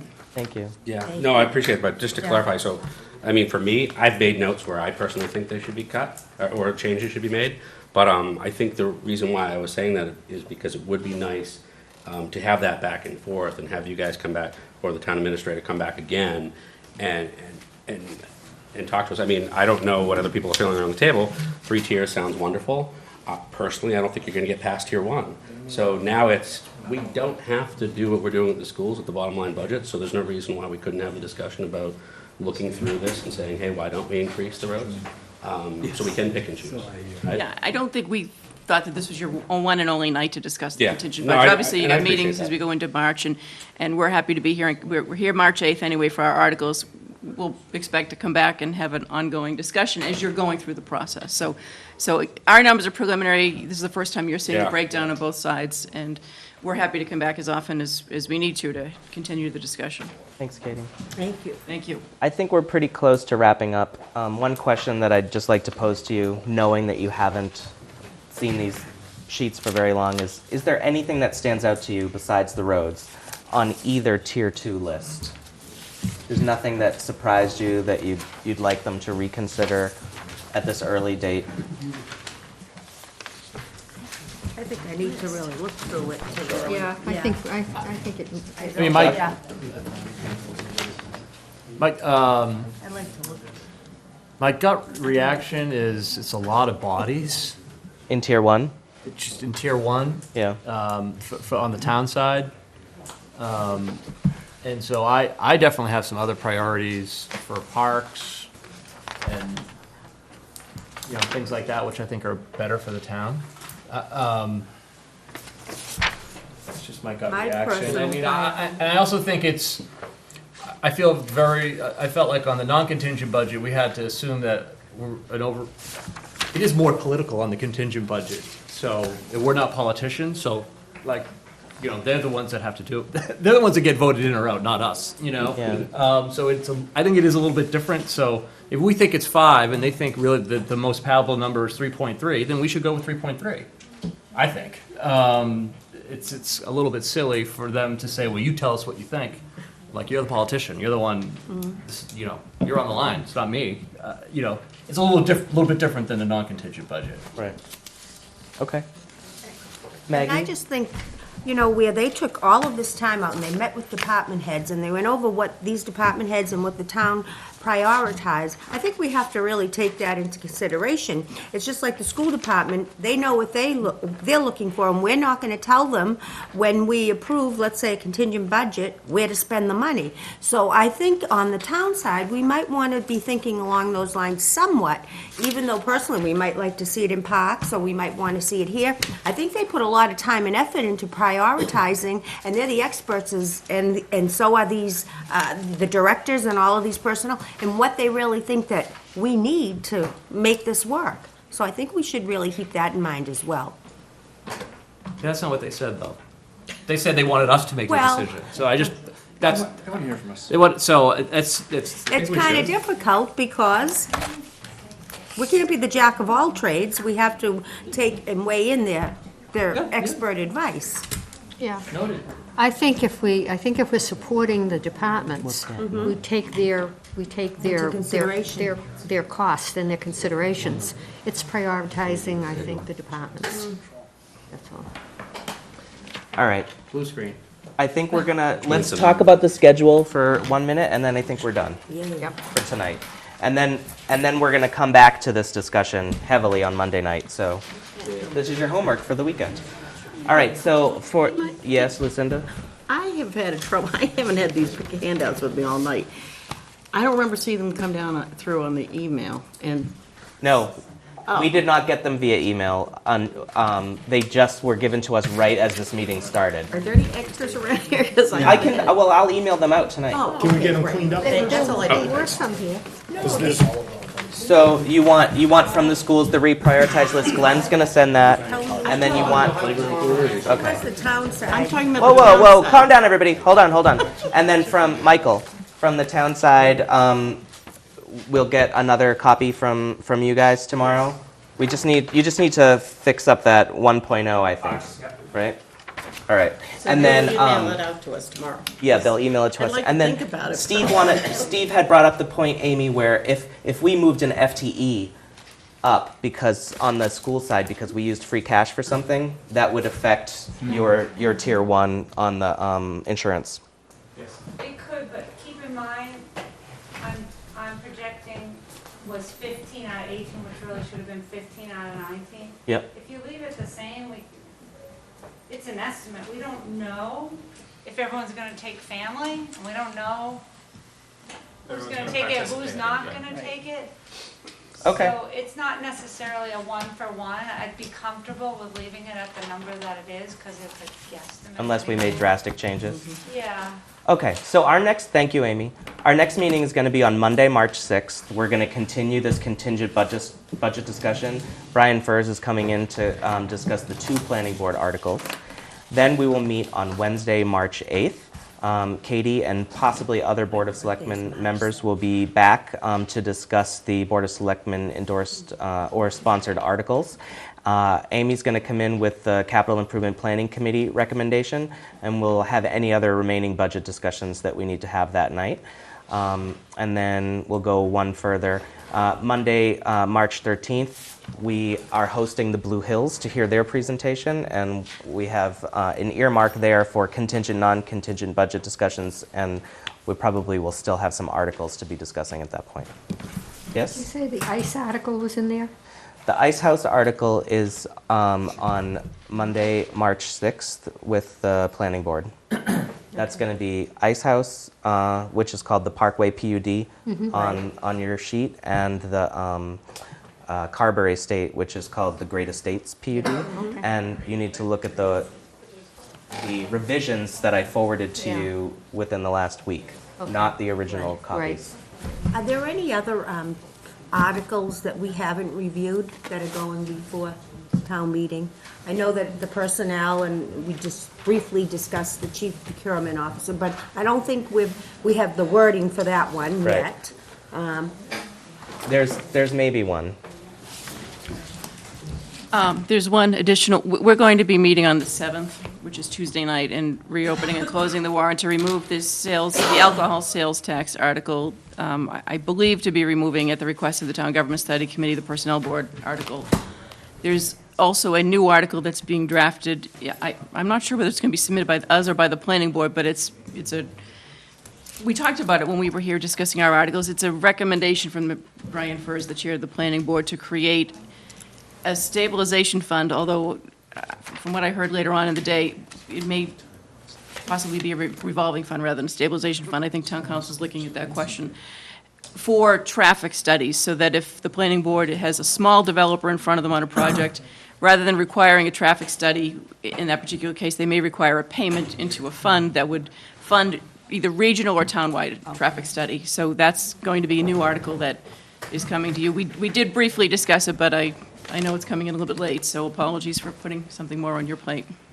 And so, Chair Conlon, in the case of the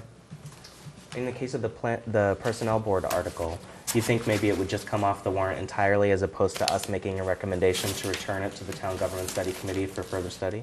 That's what I understood from Rick Neely, the chair of the Government Study Committee, late this afternoon, but he was planning to send me an email. Okay. So All right. if they are going to keep it in and have it be referred back, that's just different than what I had heard from him.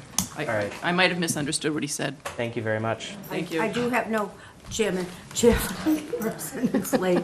I thought there was a fundamental speed limit changed, and also the other one was, We're discussing the remaining Board of Selectmen sponsored articles next Wednesday. Okay, which, that's not. I thought you were asking if there were any that weren't on that list, so that's why Chair Conlon okay. mentioned that. So- Also, but any ones that we didn't vote yet that are sponsored by the Board of Selectmen, we're going to discuss We're next still, Wednesday. okay, so that's in addition to it, okay.